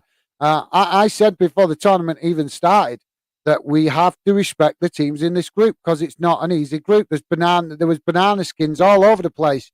If you respect and acknowledge that the other countries that we're up against can play football, they give a good account of themselves when they're in competition. Iran have just proved that anybody can have, any nation can have a bad game, as Iran would say they had a bad game against England, but they go and turn it around against Wales and get a 2-0, to score 2 goals without reply. That shows that you can never underestimate any team in the World Cup. Doesn't matter what part of the world they're from. If they qualify, you have to give them respect because they've done enough to qualify. And like I said, as far as the US are concerned, they command respect for the fact that they've gone toe-to-toe with us in a previous World Cup in recent years and matched us. So, yeah, and they're doing exactly the same in this game, guys. It's 57 minutes gone, still 0-0. The US in possession. And at the minute, looking like England struggling for ideas how to break America down.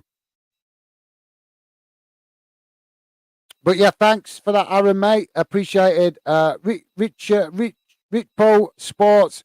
Aaron Hart, Wales were exposed as a limited team. Group B is pretty weak. Iran and England were my pick to progress. What a game to come, US v Iran. Yeah, that's a good shout. If it finishes like this, Richard, you are spot on, mate. Then if it finishes 0-0 in this game, then it's going to make the final games very interesting.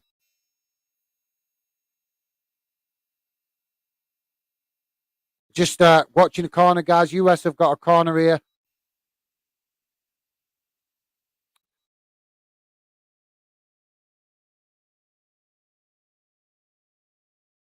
It looks like England need to get their act together, guys. Here a bit. They're not. They're not.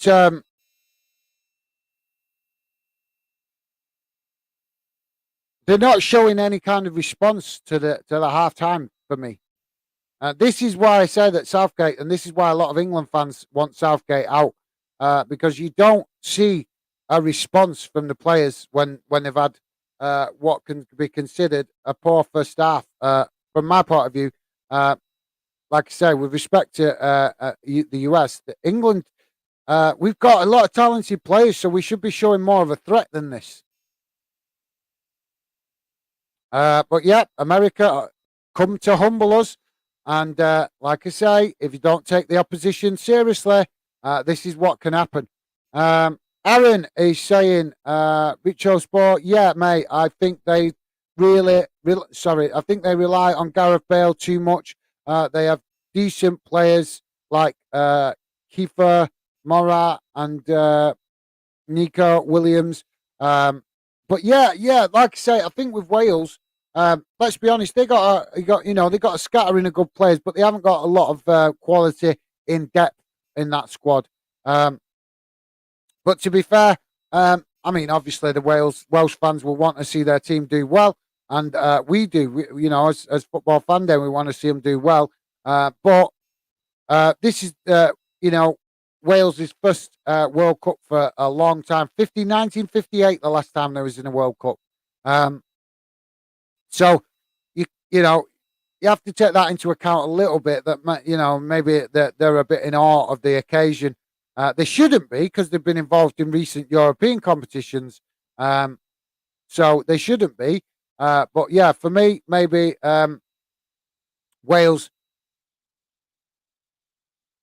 Wales just struggling a little bit with the occasion, but yeah, like I say, Wales just getting to the World Cup is an achievement for Wales. I don't want to put them down, but obviously, if you look at the size of Wales as a country, it's only a small country. Got a lot of it is very rural. It's no like there is cities in Wales, but not like loads and loads of big cities. The main two big cities in Wales is Swansea and Cardiff. Other than that, most of the rest of Wales is towns and villages. So it's not a massive country. So they've only got a limited amount of players that they can use basically and develop. They're not lucky like England are in respect. Well, not that it's lucky, but they don't have the same high population as what England do. Because England, if you look at England as a country, the actual just England, it is reasonably small country. But the population in England is like, I don't know, 10 times more than Wales, something like that.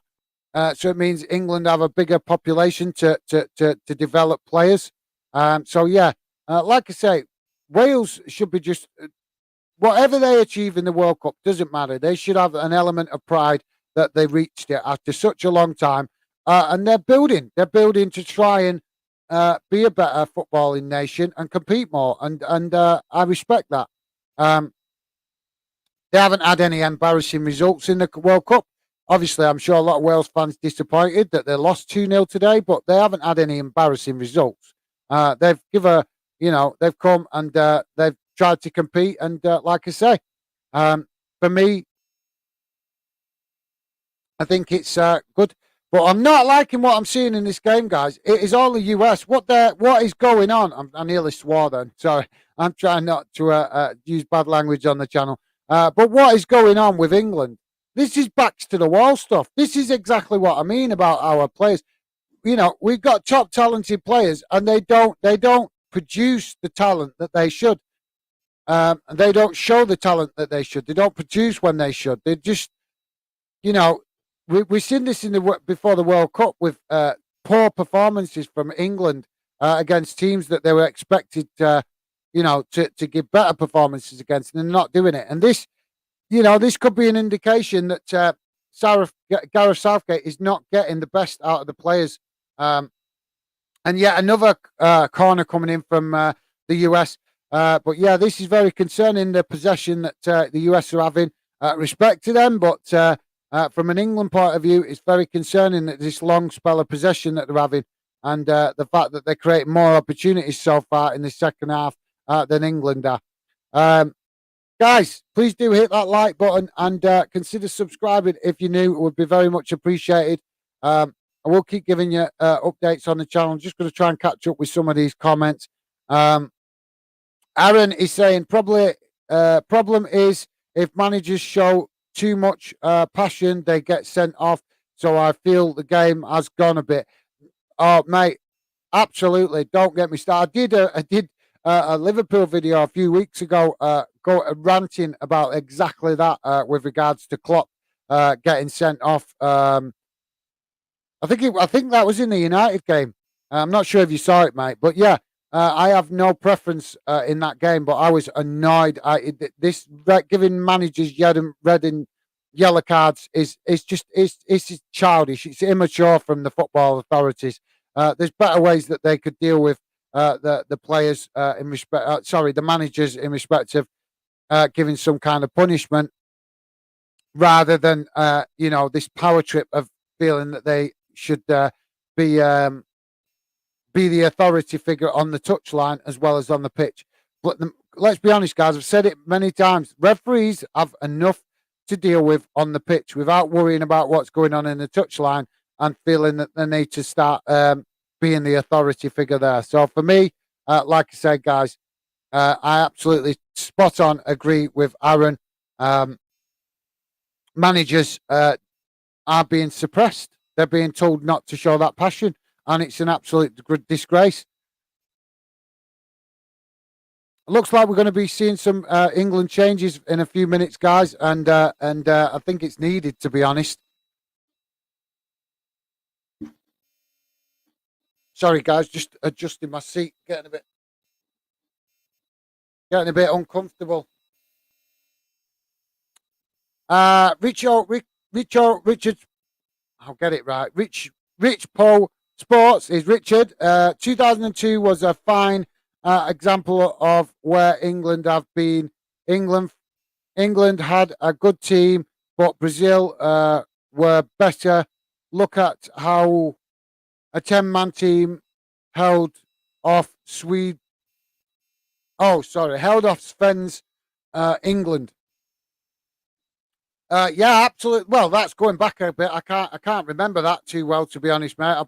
It probably is. I do remember, obviously, the Sven Goran Eriksson era, but it's that far back now. It's a bit blurry, but yeah, mate. To be honest, you're right to bring that up. I think at the time there was a lot of people that were saying that because that was classed. A lot of the English media um, like to keep calling that the golden generation because there were so many talented players around that time. What you're going on about, mate? And the English media labelled them the golden generation, and we expected that they was going to win something, and they didn't. So yeah, that team massively underachieved, mate. But in fairness, the team that's playing in this World Cup is a completely new teammate from that team. That was like 20 years ago. So I don't even think there's one player in this team that may have played back then. If there is, it might be one or two of the senior. I don't even. In fact, no, I don't even think Henderson. No, I was going to say maybe Henderson, but I think Henderson. Was still playing for, was it Sunderland or something like that back at that time? I'm not sure, or Newcastle. I'm not sure, but yeah, I don't think there'd be any players in this team that from that time. It's 20 years ago, mate. But yeah, like you say, you're right to point it out that team back in 2002 was massively underachieved, and then continued to underachieve in many more tournaments after that. The one that sticks in my head. I think was it Brazil we played when we went to Brazil. I think was that 2016 or I can't remember. Get confused on when the Brazil World Cup was on. We got knocked out of the group stages. That was shameful. That was absolutely shameful. But like I say, we could go over all World Cups for England and how they've done good, bad, or ugly. But the reality is that like I say, this is a newish team. The reason I compared it to the 2010 World Cup because I think some of this team played back then. One or two players in this team did play back then, but it's also more that I was pointing that out just to point out that the US deserve respect, that they command respect. Because I know a lot of England fans that I've come across just thought this was 3 points. They thought that this was oh, it's only the US. They're not interested that much in football. They're more interested in baseball and stuff like that, and England should win. Well, I'm sorry, but the country that's more interested in baseball right now is yet again humbling us as a nation that like to think of ourselves as a bit of a football powerhouse. Well, as usual, our players are letting that down because they are not giving the US a stern enough test. From my point of view. But thanks for that, Richard, Rich Paul Sports. I keep getting tongue tied on your name, mate. But yeah, absolutely fair point, mate. Fair point.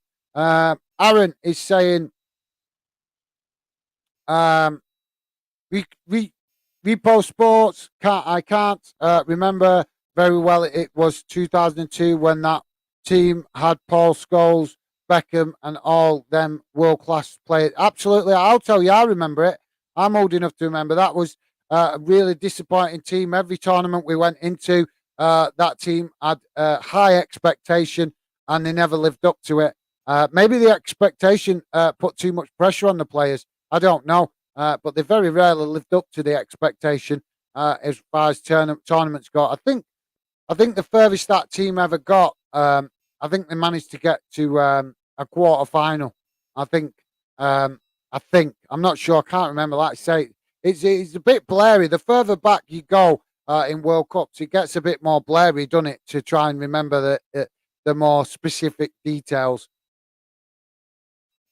But the US definitely going for us here, and we've got another stoppage here by the looks of it for a foul. But yeah,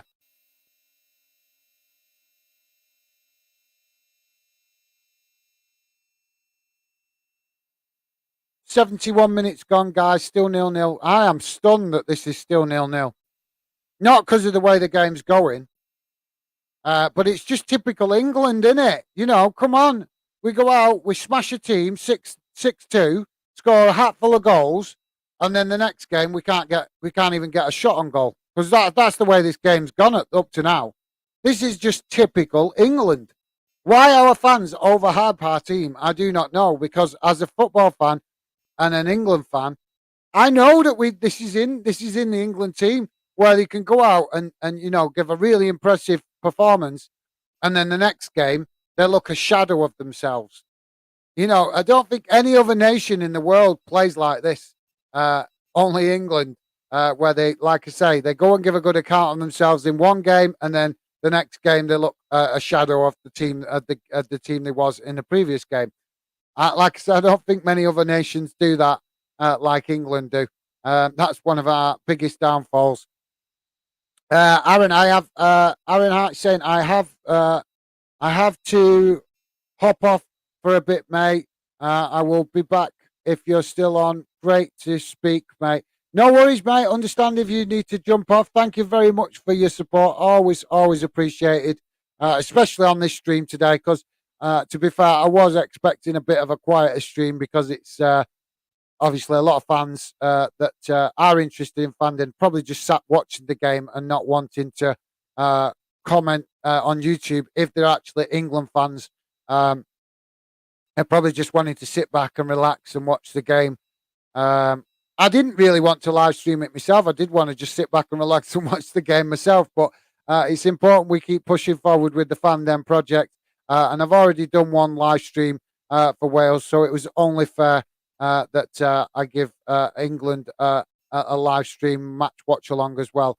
But I think maybe in the next in games to come further in the World Cup, I think possibly do with England some post match reaction stuff,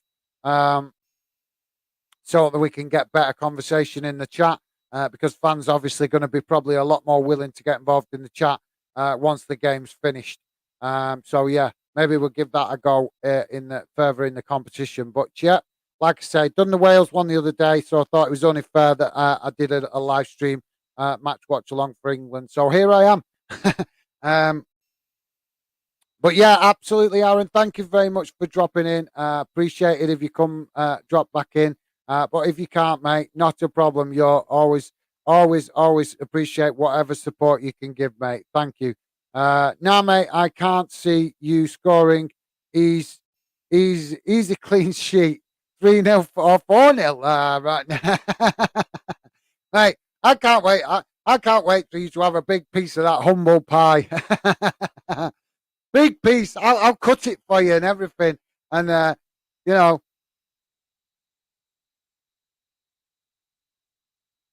I'm gonna have to have a look at how the under-21s have been playing to see if there's some particular reason why Aaron has got this level of confidence that he thinks he's going to come to Bolton and score 3-4 goals without reply.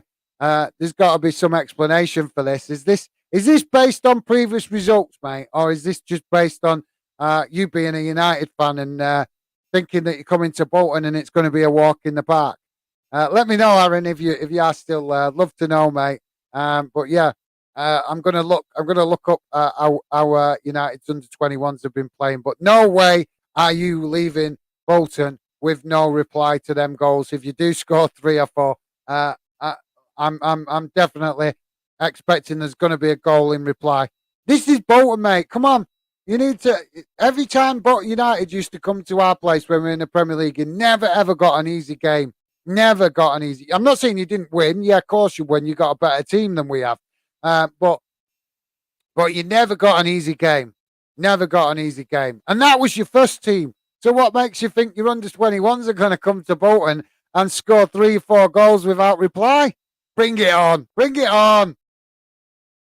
I can't wait to see Aaron have that nice big slice of humble pie, mate. It's going to taste good for you. Not maybe not taste good for you, but I'm going to enjoy watching you eat it.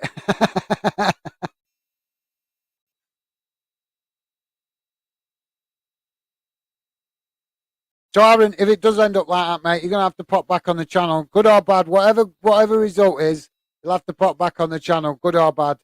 Don't want you hiding for 2 weeks, if you have to have a big piece of humble pie. Stephen Allen, and the banter starts. Yeah, absolutely, Stevie. Thanks, mate. Can you tell we're both looking forward to that game? We're having a substitution for the US. McKennie coming off. That's a bit of a Scottish name, that, isn't it? McKennie. I'm sure there are quite a few Scots have gone over to America back in the day of empires and stuff like that. We know a lot of Irish fans. Sorry, a lot of Irish people went over. So maybe it's a McKenna, or it's maybe Irish or Scottish. It's definitely from that part of the world. I would say descendants from Ireland or Scotland.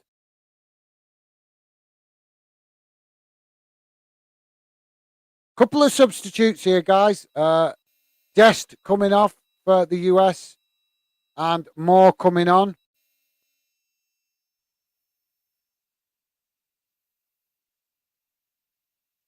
So 77 minutes gone, guys.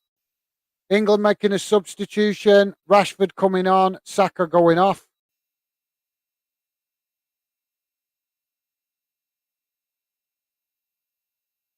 So, guys, you're just saying we've had like one glimmer. That was our only opportunity on goal, I think, properly.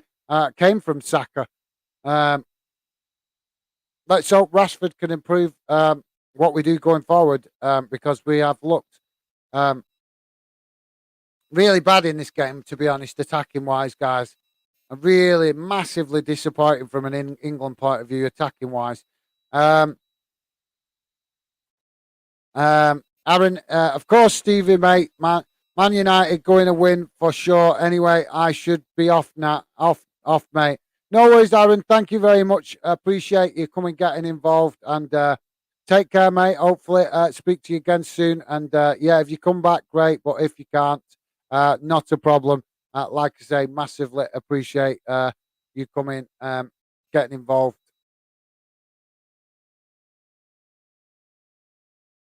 Oh, sorry, guys. Just bear with me a second.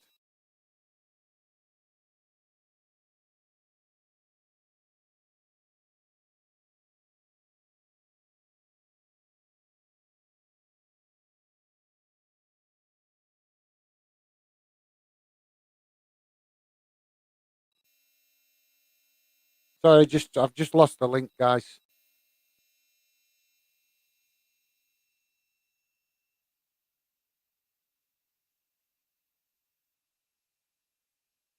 Oh, what's going on here? Come on.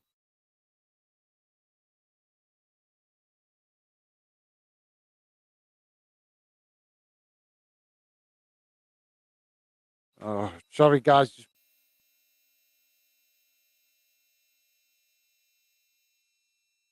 Sorry, I'm just having to refresh it. It's having decided to have a wobbler on me. Stupid technology. Always the way. I will come to your comments in a minute, guys. Sorry, just I've lost the link. I've lost the stream. Oh,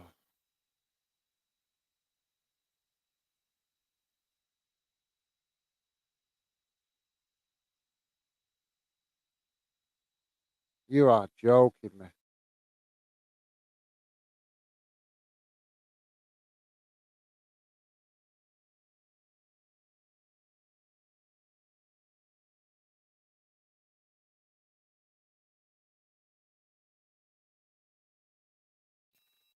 Sorry, guys. Just bear me a second.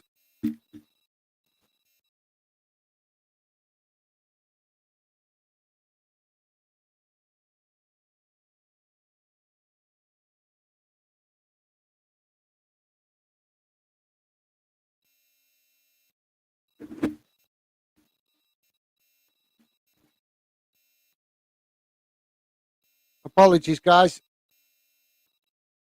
Seem to have lost the link.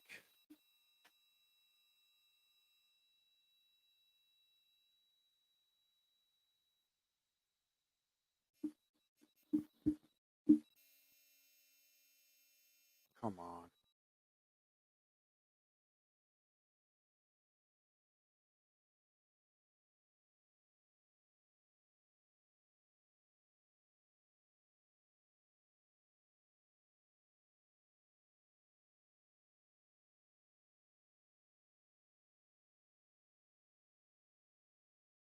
Come on.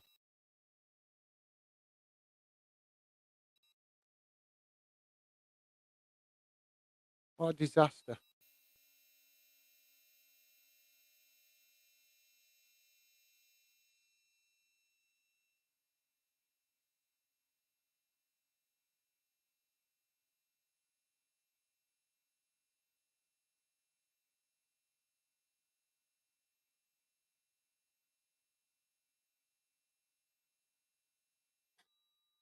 There we go, guys. Got it back. Although I've had to turn the sound on.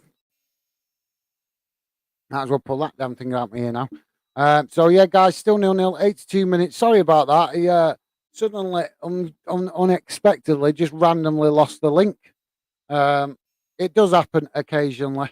Most of the time, it's pretty good, but occasionally it does happen. So guys, sorry about that. Let's come back to the comments. Like I say, just coming up to 83 minutes, still 0-0. Pretty poor performance from England in this game, guys.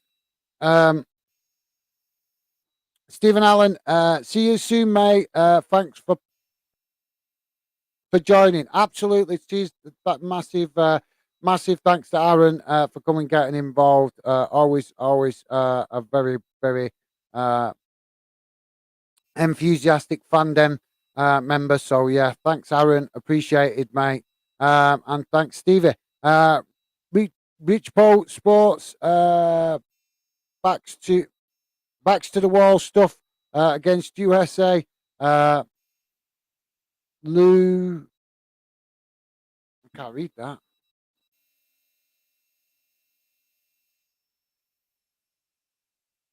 Lul Fanden. I'm sorry, man. I'm not understanding that. Lul Fanden. I'm not following you there, mate. Sorry. Um, I can see the laughing face, so I'm presuming that's some kind of joke. But yeah, mate. Like I say, yeah, disappointing from England. You're right. Backs to been spells of this game where it has been backs to the wall, which is a little bit embarrassing from England point of view because with all respect to the US, and I do respect them as a team um, and the fact that they are an improving nation in soccer, as they call it. They're getting better. The league in the US is getting better, so they're becoming, a nation involved in the world of football that demands and commands more respect, and we should be giving them that respect. But with the talent that we have on the pitch as England, we should be creating a lot more chances. I'm not saying we should be winning, but for me, that's the noticeable thing in this game. That the efforts on goal, the goal scoring opportunities created, um, the pressure on the US box has been way below the level you would expect from a team like England with the quality of attacking players that we have in this squad. So yeah, absolutely. Massive respect to the US. They're humbling us. They're giving us a game, and they're coming at they're not in. What's the word I'm looking for? They're not intimidated. That's the word I'm looking for. They're not intimidated by England. Um, but for me, England haven't done enough to intimidate them, and basically giving a poor account of themselves. To be honest, guys, absolutely, it's pretty shocking. Like I say, you'd expect that maybe England can't win it, but you would expect that England would be creating a lot more opportunities on goal.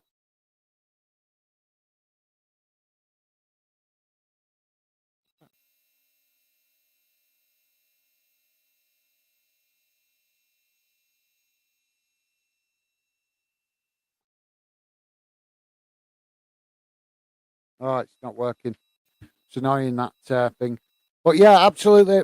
Rico Sports, Rich Paul Sports. Um, yeah, absolutely. You're spot on, mate. England have been poor. They're just starting to try and create something now, but it's looking to me it's a bit too little, too late. So it's if it stays like this, guys, it looks like we're going to go into a final showdown with Wales. England had the perfect opportunity in this game to secure their promotion into the next round and get it done and dusted. Um, and also to lay down a little bit of a marker because there will be tougher tests to come if we do qualify for the knockout stages. You don't think that the likes of Germany and Brazil and Argentina are um, going to be as going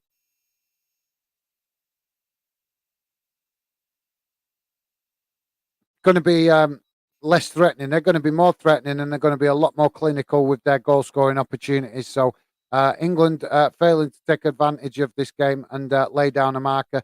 All respect to the US, they've played well. They've come at England, they've matched us, they've played with a brave formation in a 4-4 in a 4-3-3. And as soon as I saw that at the start of the game, I expected that they was going to have a right go at us. Um, and it's proved that way. And England have kind of let themselves down a little bit because they haven't shown the quality that we've got in that team. That's the reality.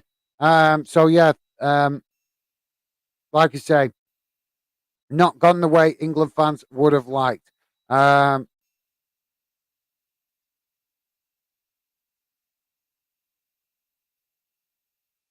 Rick, Rich, Rich Paul Sports saying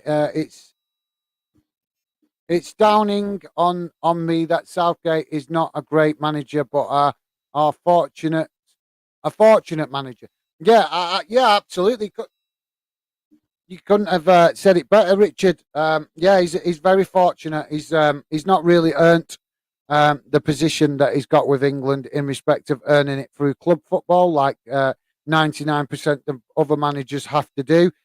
He kind of fell into the under 21s job, did quite well with them, and then obviously, as we saw with all the questionable stuff that went on with Big Sam.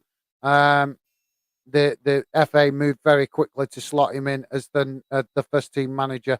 And for me, I would question whether that was their intention all along. Um, but yeah, for me, like I say, he has been a very lucky manager in respect of getting the England job and not really having to earn it. He never really had to earn it like other managers have had to. When we think of the likes of Harry Redknapp, who absolutely was desperate for an opportunity to be England manager, managed I don't know how many clubs throughout his career and never got that opportunity. And why did he not get that opportunity? Because he's not a yes man. So the FA didn't want him because he would speak up. He would speak his mind. He would say if he thought the FA were out of order, and they don't want people like that in charge because they don't want people that might actually tell the fans the truth. So yeah, I have to spot on agree with you with that, Richard. Couldn't have said it better myself, mate. He has been very lucky with getting the England job. Rich Paul Sports also saying the game is on ITV. Good banter here. Honest too. Honest too. Yeah, absolutely, mate. Like I say, it's on a few channels to be honest. Um, but obviously, I'm not sat in my living room here, mate. I'm sat in my fan den studio, so I've got I don't have normal telly in here. Um, so yeah, but yeah, I'm sure it's on quite a few channels tonight, and like I say, for me, I just lost the stream. I do everything through streams in my studio, so it just lost the stream for a few minutes. It doesn't happen very often, but it does happen occasionally. It was just a bit frustrating because it's coming close to the end of the game, and the last thing you want to do is lose the stream. And sometimes it can mean losing the stream permanently. Sometimes when it decides to have a real technical headache. So yeah,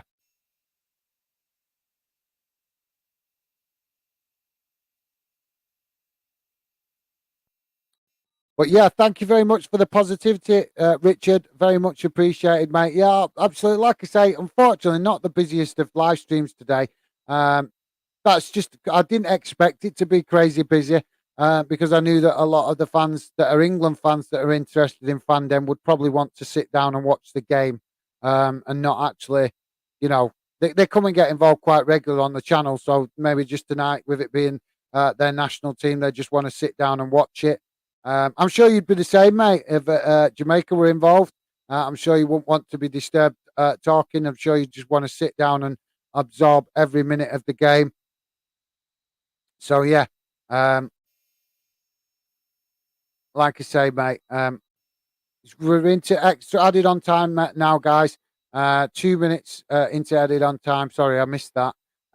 So and England with a free kick. So we'll just watch what happens with this free kick. Um, and I will come back to your comments in a second, guys. If you're just joining us, please do hit that like button and subscribe if you're new. Give us a chance, guys. We are a new project, a new YouTube project. I'm just waiting for this free kick to come in, and then I'll come back to the comments. Free kick to England. I'm trying to work out who's actually taking the free kick. Oh, beautiful opportunity missed by England. Crossed in from the left-hand side from a free kick. And headed, I think, I'm not sure if it went over or wide. Wide. It went wide. So, yeah, Harry Kane headed it wide. Harry Kane talking rubbish before the tournament about golden boots. Maybe he should stop thinking about golden boots and think about playing, doing what's what's going to help the team win. Because since he's been talking about the golden boot before the tournament, he's jinxed himself because he's not got on the score sheet yet. 2 games in and he's not got on the score sheet yet. So yeah, maybe he's put a bit of a hex on himself. Sorry, did I read that one? Rich Paul Sports is saying Lou means laugh out loud. Ah, right. Sorry, I'm used to laugh out loud being LOL. So normally, so yeah, no worries, mate. Thanks, mate. Sorry, thanks for clearing that up. But yeah, most time when I use that, I just put LOL. So I'm not used to it. It threw me off with all the O's, mate. So yeah, thanks for that. Not a problem. My bad, mate. That definitely clears that up. But thanks for that, mate. Sorry, I didn't understand it. It just threw me off because it just didn't. With all the O's, I've never seen it put like that. But now you've explained it to me, I'll recognise it in future, mate. Thanks for that. Rico Sport, Rich Poe. Sorry, Rich Poe. Why do I keep calling it Rico? It's Rich Poe. Sports is saying, what are England's strengths? Van Den, is in your opinion? Well, England's strength is the attacking talent, mate. We've got the attacking talent we've got on the pitch. So there goes the full-time whistle, guys. It's finished 0-0. Disappointing as far as I'm concerned from an England point of view. We should have done much better in that game, attacking-wise. But yeah, quickly answer your question, Rich Paul Sports. What's England's strength? It's the attacking talent, mate. England are spoilt for attacking talent. We've got so many young players breaking into this team that can cause teams all sorts of problems, pacey players, stuff like that. But it's using it well. That's the strength. The weakness, if you want to know the weakness is obvious. It's our defence. We've got weakness in our defence. Maybe it hasn't been shown so much today, but there is weakness there. But yeah, hopefully that answers your question, mate. But yeah, guys, I've got to talk about this result a little bit. For me, to draw twice in 2 World Cups with the US from an England point of view is just not good enough. Just not good enough. And I'm not going to go on about the hype that we should be expected to win. But it's the fact that we have all this top attacking talent, and yet we still cannot put games to bed. You know, when we need to, when it's a team that we should be able to put to the sword, so to speak, that we should be expected to,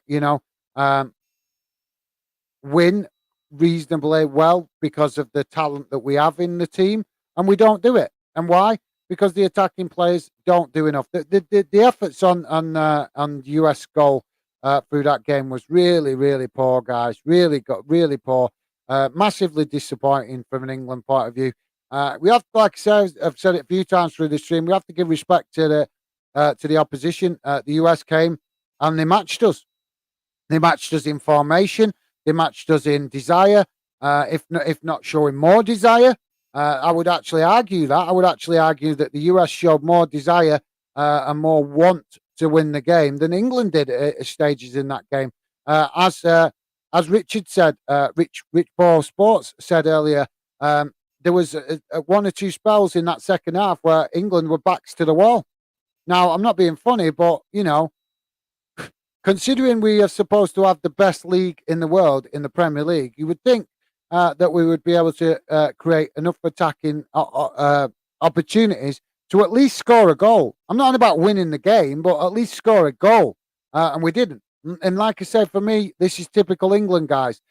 Go out in the first game, put in an impressive performance, and then in the next game, don't really show up properly. And that to me is how the first two games have gone. It's as simple as that. Impressive performance in the first game against an average team, and then come up against US, who some also consider to be an average team, and we don't put in the same desire and commitment to win, and that's disappointing, guys. The players need to have a long, hard look at themselves when they do this. They should, that first game was an easy opportunity to get the positivity going, the momentum going, and build on that. And then they go into this game and just don't produce enough. They haven't produced enough going forward, enough in attack, enough goal opportunities on goal. Just really disappointing from England. But credit to the US. Respect to them. They came, they matched us with formation, matched us on the pitch, showed, in my opinion, probably a bit more commitment and desire to try and get the win, and humbled us yet again in another World Cup. So yeah, I'm sure this will just give England fans, more reason to call for Southgate to be changed. But yeah. Hopefully that answers your question, Rich Post Sports. Thanks for that, mate. Aaron is back. All right, guys, mate. I'm back. How's the game been? Like I said, I'm not sure how much of that you just caught, mate. For me, very disappointing from an England point of view. I never expected to win the game, but I expect with the talent that we have in that team to create more opportunities on goal. We are very lucky as a nation with the attacking talent we've got. Look at the players that are in this attack for England. They're playing for, big high-profile clubs in the Premier League that are challenging for in the Champions League, in the Premier League, and yet they go, to play in the World Cup and come up against the US, a country that is considered to have an average league. Let's be honest, the MLS is considered a very average league. And a big part of that is because they don't have a relegation in America. So because they don't have relegation, a lot of people consider that league is a little bit more inferior because the players and the teams don't have the same pressure to fight for survival all season. So, like I say, a lot of fans would consider that the US are an average team. And let's be fair, England have just given a very average performance. A very average performance. But like I say, from my point of view, I would say disappointing from an England perspective, but respect to the US for yet again humbling England in yet again another World Cup. Rich Sports is saying, Aaron, the game has been a reality check. As many, it's not just a reality check, mate. England fans would always say that every World Cup we get some kind of reality check. But yeah, it's been, from an England point of view, it's been disappointing, mate. And I think maybe that the England players just didn't give enough respect to the US in respect of the threat that they was going to bring. And I did highlight that in the preview video that I did, saying that if the England players don't give the respect to the US that they deserve, don't take them seriously, then this could be a game where we don't win for that exact reason. So yeah, thanks for that, Rich Ball Sports. I'm not sure if it's a reality check, but it's definitely a humbling. Um, and it's a humbling due to the fact that England just didn't perform like we know they can. I wouldn't say it's a reality check. It's a, if anything, it's a reminder to the players: step up. You know, if you don't step up, teams don't matter what team, whether they're considered a good team, bad team, or whatever, an average team. If you do not step up in the World Cup and put the skills and the talent that you have in your team to good use, then you're going to get a big piece of humble pie. And that is exactly what has just happened to England. We've just simply been given a big, massive piece of humble pie, and it is simply because our attack didn't do enough. Just didn't do enough. Um, Not enough. Just look through the game, guys. I'm going to be interested to see the stats afterwards because I bet you any money that we did not even into doubles figures today for shots. Um, for created chances, for chances created. I bet England did not get into double figures. If they did, I'll be shocked. But for me, I don't think England got into double figures today. I think it'd be very disappointing if we look back on the stats and see. I think that'll give it an indication just how poor the players performed in this game today from an England perspective. But like I say, all credit to the US. They came. I knew they were going to come. I knew they was going to try and give a good account of themselves. And I knew that if England didn't give them the respect that they deserved, then that we would be walking away disappointed. And that is exactly what's happened. Luckily, we didn't get a defeat, but we're still a draw and no goals against, an up and coming team, yes. But, at the same time, America, not a nation that's considered to be serious challengers for the World Cup, are they? I'm not saying that we are, but we're at least considered to be more of a challenge than the US to win it. You would have thought, if we are, what we're doing there, you know. Come on, guys, we got bloody Harry Kane plays for Tottenham, Saka plays for Arsenal. Bear in mind, Arsenal top of the league right now in what's considered the best league in the world. And you've also got Rashford, plays for Man United. The list goes on. City players in there. The list goes on with the talent. These players are playing for some of the biggest, richest clubs in world football, and yet they come for an international duty and against a US team that has, with all respect, a lot of, as I said earlier, a lot of fans and a lot of people, a lot of other leagues consider the US an average nation, an average league, because there's no relegation, so it doesn't have the same intensity that European leagues have. So yeah, for me, we've just had a massive, massive piece of humble pie, and the reason we've had it is because the England players let us have it. They let us have that piece of humble pie because they didn't turn it on enough. So yeah. England will top Group B, though meeting Wales is surely a gift. Qatar final for England, minimum. Right, well, fair enough, Richard. You're entitled to your opinion, mate. Respect for your opinion. I'm not sure I agree with all of it, but I do respect your opinion, mate, even if I don't agree with it.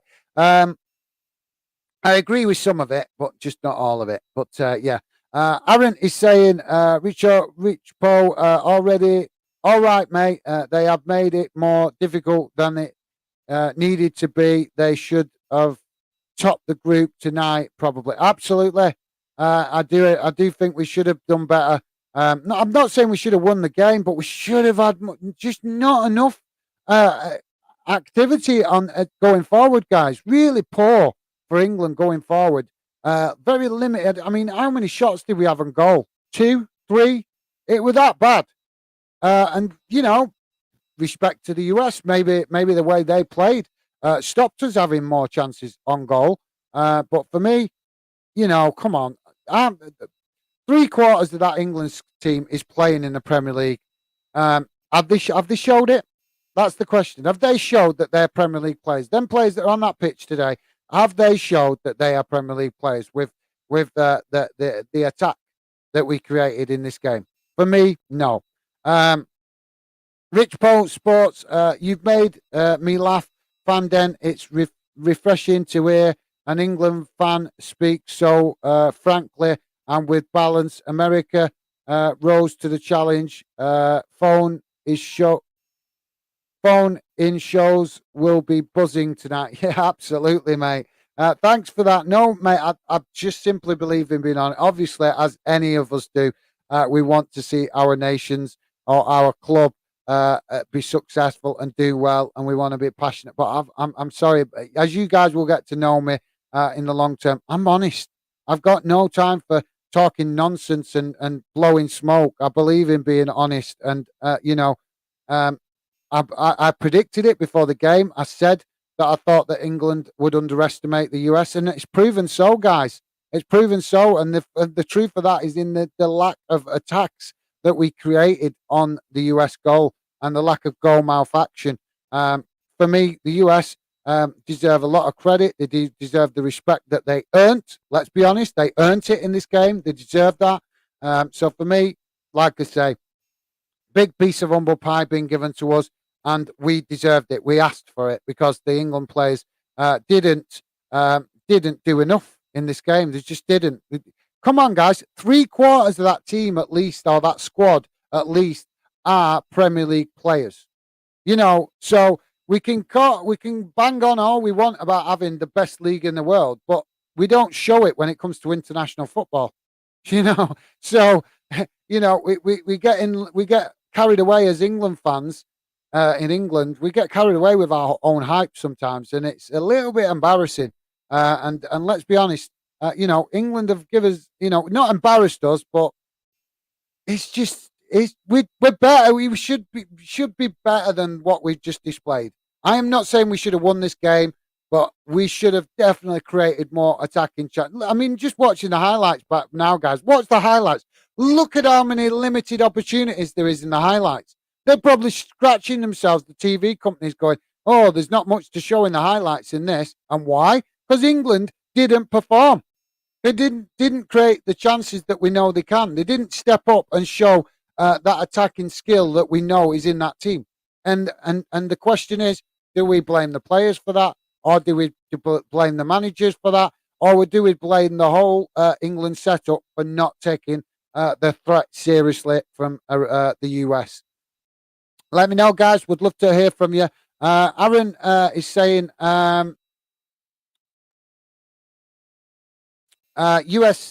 USA will be buzzing with this result for them. This is a huge result for them tonight. Absolutely, mate. Yeah, absolutely. And they've given themselves a chance of qualifying now. Absolutely, mate. I took the threat seriously with the US before this game. And I'm shocked that the England players, well, I'm not, because I kind of anticipated it, to be honest, that the England players would not take the threat seriously from the US. And they should have done, considering that they humbled us in the 2010 World Cup with a 1-1 draw. England should have looked back on that and recognised it and basically took the threat seriously, and they haven't, unfortunately. And England slip up and drop what potentially could have been 3 points and a comfortable win and into the next stage of the competition with a game to spare, but they didn't do it. And now we still have to get something out of the Wales game. And Wales obviously going to come at us with all guns blazing, because for them to qualify, they would have to win the game against us. So it's going to make the final great games interesting in this group, with all teams potentially still able to qualify. But yeah, we've kind of made things harder for ourselves as England fans. Will Burtham, how's it going, Will? I appreciate you dropping in, mate. Great to see you. US are a decent team. You've got to remember that, mate. I don't need to remember that. I've been saying it all the way through the stream. I said it in the preview stream. I said it at the start of the tournament. I've said it in the chat groups. I've said it all over the place about the US, that we have to give them the respect they deserve. They are an up-and-coming nation. Their league might not be the same level as the Premier League, but they are improving, and they are becoming more passionate about football, and they are becoming more enthusiastic and more interested. And the more we keep, allowing them to humble us, they're going to become more enthusiastic. Um, but yeah, for me, like I say, massively disappointing this game, guys. Really, really disappointing. But thank you very much for that, Will. Appreciated, mate, and appreciate you dropping in. Aaron saying, can't wait for US vs Iran. That game is going to be fiery between both teams and should be a fantastic game. I'll be watching it. Yeah, I'm not sure if I'll be able to watch that because uh, don't they normally set the fixtures at the same time in the final group games? That's normally the way it works, isn't it? So England and Wales will play at exactly the same time as the US and Iran. I'm sure that's how it normally plays with the final group games of the competition. Obviously, being English, I'm going to want to watch England play. But yeah, if I can, I will try and keep an eye on the US v Iran game a little bit if I can. But I'm like I say, I would love to watch that game because you're right, Aaron. It's going to be a humdinger. That going to be a real cracker. But yeah, I think obviously, like I said, I think that both the games will kick off for the final group game at the same time. So obviously, I'm going to be more interested in watching England v Wales rather than the US v Iran. But yeah, that's definitely going to be an interesting game for them two teams. But thanks for that, Aaron, and I can definitely see why you'd be excited with that one, mate. Um, Aaron, and fiery, fiery for both fans. Am I reading that right? Fury for both fans. Sorry if I'm not understanding what you're meaning by that, mate. Me watching it. Oh right, I think right. Sorry, is that a follow on from your previous comment? And and Fury for both fans. Yeah, yeah. Actually, yeah, because Iran and the US don't exactly are not countries that get on at the minute, are they? So yeah, that's going to be an interesting one. Going to be fiery on the pitch and possibly off it as well. But yeah, we'll be interested. I forgot about that aspect of it for a minute there, Aaron. So yeah, thanks for pointing that out to me, mate. Like I say, I would love to watch that game as well, but I'm sure that they're both the final games that kick off at the same time. That's normally the way it works in the World Cup. Um, Aaron Hart saying USA really need more respect. They have a great up and coming young team. They could seriously start doing well in tournaments in a couple of years. But as a Scotland fan, I'm buzzing. England didn't win. Yeah, obviously. Yeah, nothing wrong with that, mate. I'll take the banter there. I'm disappointed as an England fan because I know we'd like to say we got such attacking talent on that pitch, and it didn't show up today. It just didn't show up, did it? And that's the reality, and that's the honest answer. They just didn't perform, didn't show up. So yeah, they did themselves a discredit. So yeah, but yeah, absolutely, Aaron. I'm sure you're buzzing to see. I'm sure a lot of Scottish fans are buzzing that England dropped points today, and I'm sure a lot of Scottish fans are going to be uh, temporarily Welsh in a few days. Maybe adopted Welshmen just for the game again in it's coming. So that's going to be interesting to see. I bet I'll see a few Scots fans saying I'm an adopted Welsh fan today when that game comes round. So yeah, thanks for that, Aaron. Appreciated, mate. Rich Bowl Sports. Wait a minute. Is the glass half full? I mean, Germany lost to Japan. Argentina got beat by Saudi Arabia. Are we being too harsh? No, mate. Mate, it's great to see other teams getting a chance. I was buzzing to see that Argentina got a big slice of humble pie and Germany did as well. That's what we want. We want other nations to compete in it. I love that. Um, and especially underdog nations because it's only going to make the World Cup more enjoyable if we can't predict what's going to happen. And for me, like I say, the likes of Germany and Argentina normally very predictable their results because they're such strong nations in respect of the squads that they can build. But yeah, for me, I was buzzing to see Saudi Arabia and Japan get results in them game because, like I say, it makes the competition that bit more interesting and less predictable. And the less predictable it is, the more enjoyable it is for us to watch as fans because we can't predict what's going to happen. So yeah, um, just a shame that Spain got such an easy game in their first game, wasn't it? That they couldn't get a little bit of humble pie and all. But yeah, but thanks for that, Richard. Really appreciate you coming, dropping in today, mate. Your contribution has been awesome. Thank you very much. Um, Rich Bowl Sports also saying, Aaron and Fanden, how would Scotland have done in Group B? Oh, that's an interesting one. That's an interesting one. For me, um, for me, Scotland are a little bit underachieving at the minute because obviously me being a bit older, I remember the '90s, and in the '90s, Scotland was producing an awesome amount of talented players, and a lot of them moved down to England to play in the English clubs because obviously Premier League was getting going back in the '90s. So Scotland has shown that it can produce the top players. At the minute, they're just having a bit of a difficult time, shall we say, um, producing that talent. But that talent is starting to slowly come back, I think, a little bit. But for me, um, I think Scotland. I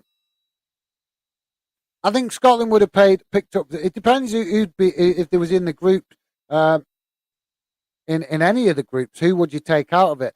But I think Scotland would come and scrap if they was involved in the World Cup. I think they would give a good account of themselves on the pitch. How many points they will pick up, I'm not sure, but they would definitely try, and make a scrap of it.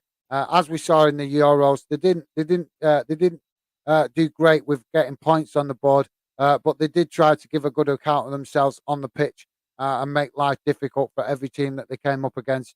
Um, I think it's only a matter of time before we see Scotland actually start to produce a team that's capable of competing in the World Cup again. Because, like I said, we think back to the early 2000 and the '90s. Back then, Scotland was producing an awesome amount of talented players uh, all across the pitch, defence, midfield, and attack, and a lot of them were playing in England in the Premier League at the time for some big clubs.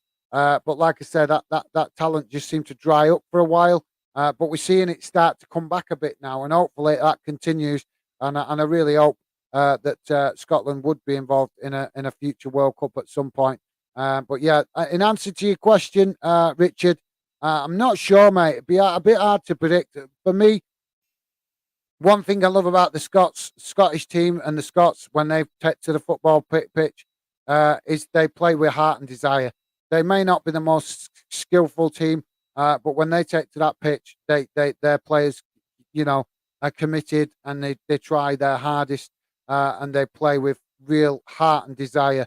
And it don't matter who they play against. Like I say, they might not. They know themselves. They recognise themselves that they haven't got all the talented players that they would love to have. So they make up for it by every member of the team putting in a shift and just giving everything they can for the team. And I love that. I love that about the Scottish team and any team that plays like that. To be honest, because if you're not lucky enough to have them talented players, then the best you can do is make the life difficult for the opposition. And I think that Scotland always try to do that with with what some people would consider some of the Scotland team, some of the players a little bit average. But yeah, for me, Scotland, it's only a matter of time before they're back in a World Cup, mate. I think. Um, Aaron is saying England are way too inconsistent. They can go from winning easily to struggling against teams like US who know disrespect. You should be beating, I reckon. Absolutely, mate. The question is, this is what fans are saying. England fans, a lot of England fans, unhappy with Gareth Southgate in charge because we're questioning. Does he fire the team up enough? Does he have enough fire in the belly to fire the team up enough? Because to me, we've got the talent, like you just said, the talent's there to do better. But does he fire them up enough? Does he get the blood pumping in these players in the dressing room? And the evidence is no. So I think that's why a lot of England fans want to see Gareth Southgate gone. But yeah, thanks for that, Aaron. Massive respect, mate. Very honest. and respectful analysis of England. So thanks for that, mate. Rich Poe, honestly, mate, I think we would have come third if I'm honest. Yeah, but like I said, I think the Scottish fans would agree that Scotland would come to the World Cup and make it a scrap with every team they come up against. And like I say, no team really wants to play against a nation like that. Aaron, I think we would have struggled, especially against USA. I think they would have beaten us. Yeah, I'm not sure, mate. No, because I think that Wales and Scotland are very similar in respect of what you guys have got in your team. The difference is that you're just not Scotland, just not lucky enough to have, you know, one or two talented players like Gareth Bale. And Wales have got that. I mean, I can't remember all their names, but they've got. Is they've got Gareth Bale? Is it Aaron? There's another player that did he play for Arsenal? I can't remember another player in their team. I know they've got a scattering of players in the Welsh team that do play for Premier League clubs. So for me, if Scotland had that same, you have got one or two players, obviously, but the one that comes to mind is Andy Robertson, but that's defensive in it, and it's difficult to make the best of Andy Robertson's talent when you've not got that talent in midfield that can maybe assist what he's got. What I mean is, I'm not saying Scotland haven't got talent; they have got talent. But what I'm saying is, you need a playmaker. Scotland are missing a playmaker. You've not got a player that is really strong in midfield as a playmaker that could help. Make the best of the couple of talented players that Scotland have got. So yeah. So that's my thoughts on the matter, and yeah, it's been great actually to involve the Scotland a little bit, even though I'm not involved in the World Cup. I really would love to have their flag up there, guys. But in the tournaments, we only put the flags for the nations that UK nations that are involved. But hopefully, in the next World Cup, there'll be all four up there. I hope. Fingers crossed that Northern Ireland and Scotland will be involved in the next time we do a World Cup. So yeah. But anyway, guys, I'm going to call it a day because I want to go and get some food, rather hungry. But really, I've enjoyed the stream. It's been great. Some fantastic comments from Aaron and Richard. So thank you very much to you guys, as well as Stevie, do the fantastic work in the background, and as well as contributing in the chat where possible as well. And one or two other fans that we've had drop in very shortly. So yeah, that's it from me, guys. Thank you very much for joining me on today's stream. Hopefully, I'll be back with you very soon. And yeah, hopefully you guys can drop in on future streams. If you just joining us, guys, please do drop a like and consider subscribing and keep watching the channel to see if you like what the Fandom project is about. At the minute, we are just building the project and getting it started. But in the future, I've got big ambitions for Fandom, and believe me, it's something you will want to be involved in if you are a real football fan. So yeah, thanks a lot, guys. Take care. Hopefully, you guys all have a pleasant evening and enjoy any more World Cup games that you watch. And I'll just read out final comment before we go. Rich Paul Sports, great to see you back, Fandom. Yeah, I've been back for a while, mate. I've been streaming for a couple of weeks now, but thank you very much for that, and really appreciated you coming, getting involved, and hopefully I'll catch up with you very soon on social media, and we can get you on, and that'll be great if we can get you on the channel at some point for a chat, Richard, because I know you are quite knowledgeable about football, and also have some knowledge about football in the CONCACAF. I'm getting it now. Do you know I learned that word a few years ago, and I never realized what it meant. But CONCACAF is the equivalent to UEFA. And when I first learned CONCACAF, I didn't realize that's what it meant. It's only since I've been doing Fandom that's when I've realized what CONCACAF is. But yeah, thank you very much, Richard. It's been great having you involved today. Aaron, massive shout out to you as well, mate. Always appreciate the great support you show. And thanks to both of you guys for making it an interesting chat while I've been live streaming today. Because, like I say, I wasn't expecting it to be that active, to be honest, because it's it's England, in it. A lot of England fans would have wanted to just sit and relax and watch the game, as I said earlier. But you guys coming, getting involved has made it an enjoyable stream and helped me not struggle to get through it because, like I say, I was expecting it to be a bit quiet with the fans wanting to watch the game. So massive shout out to you guys, and like I said, really appreciate you coming, getting involved. And as Richard says, guys, please do hit that like button. So that's it for me, guys. Thank you very much to everybody that's come and dropped in today. And like I say, I'll be back again soon. Hopefully, see you then. Take care for now. Bye, and that's it. Getting confused with my words. Bye for now.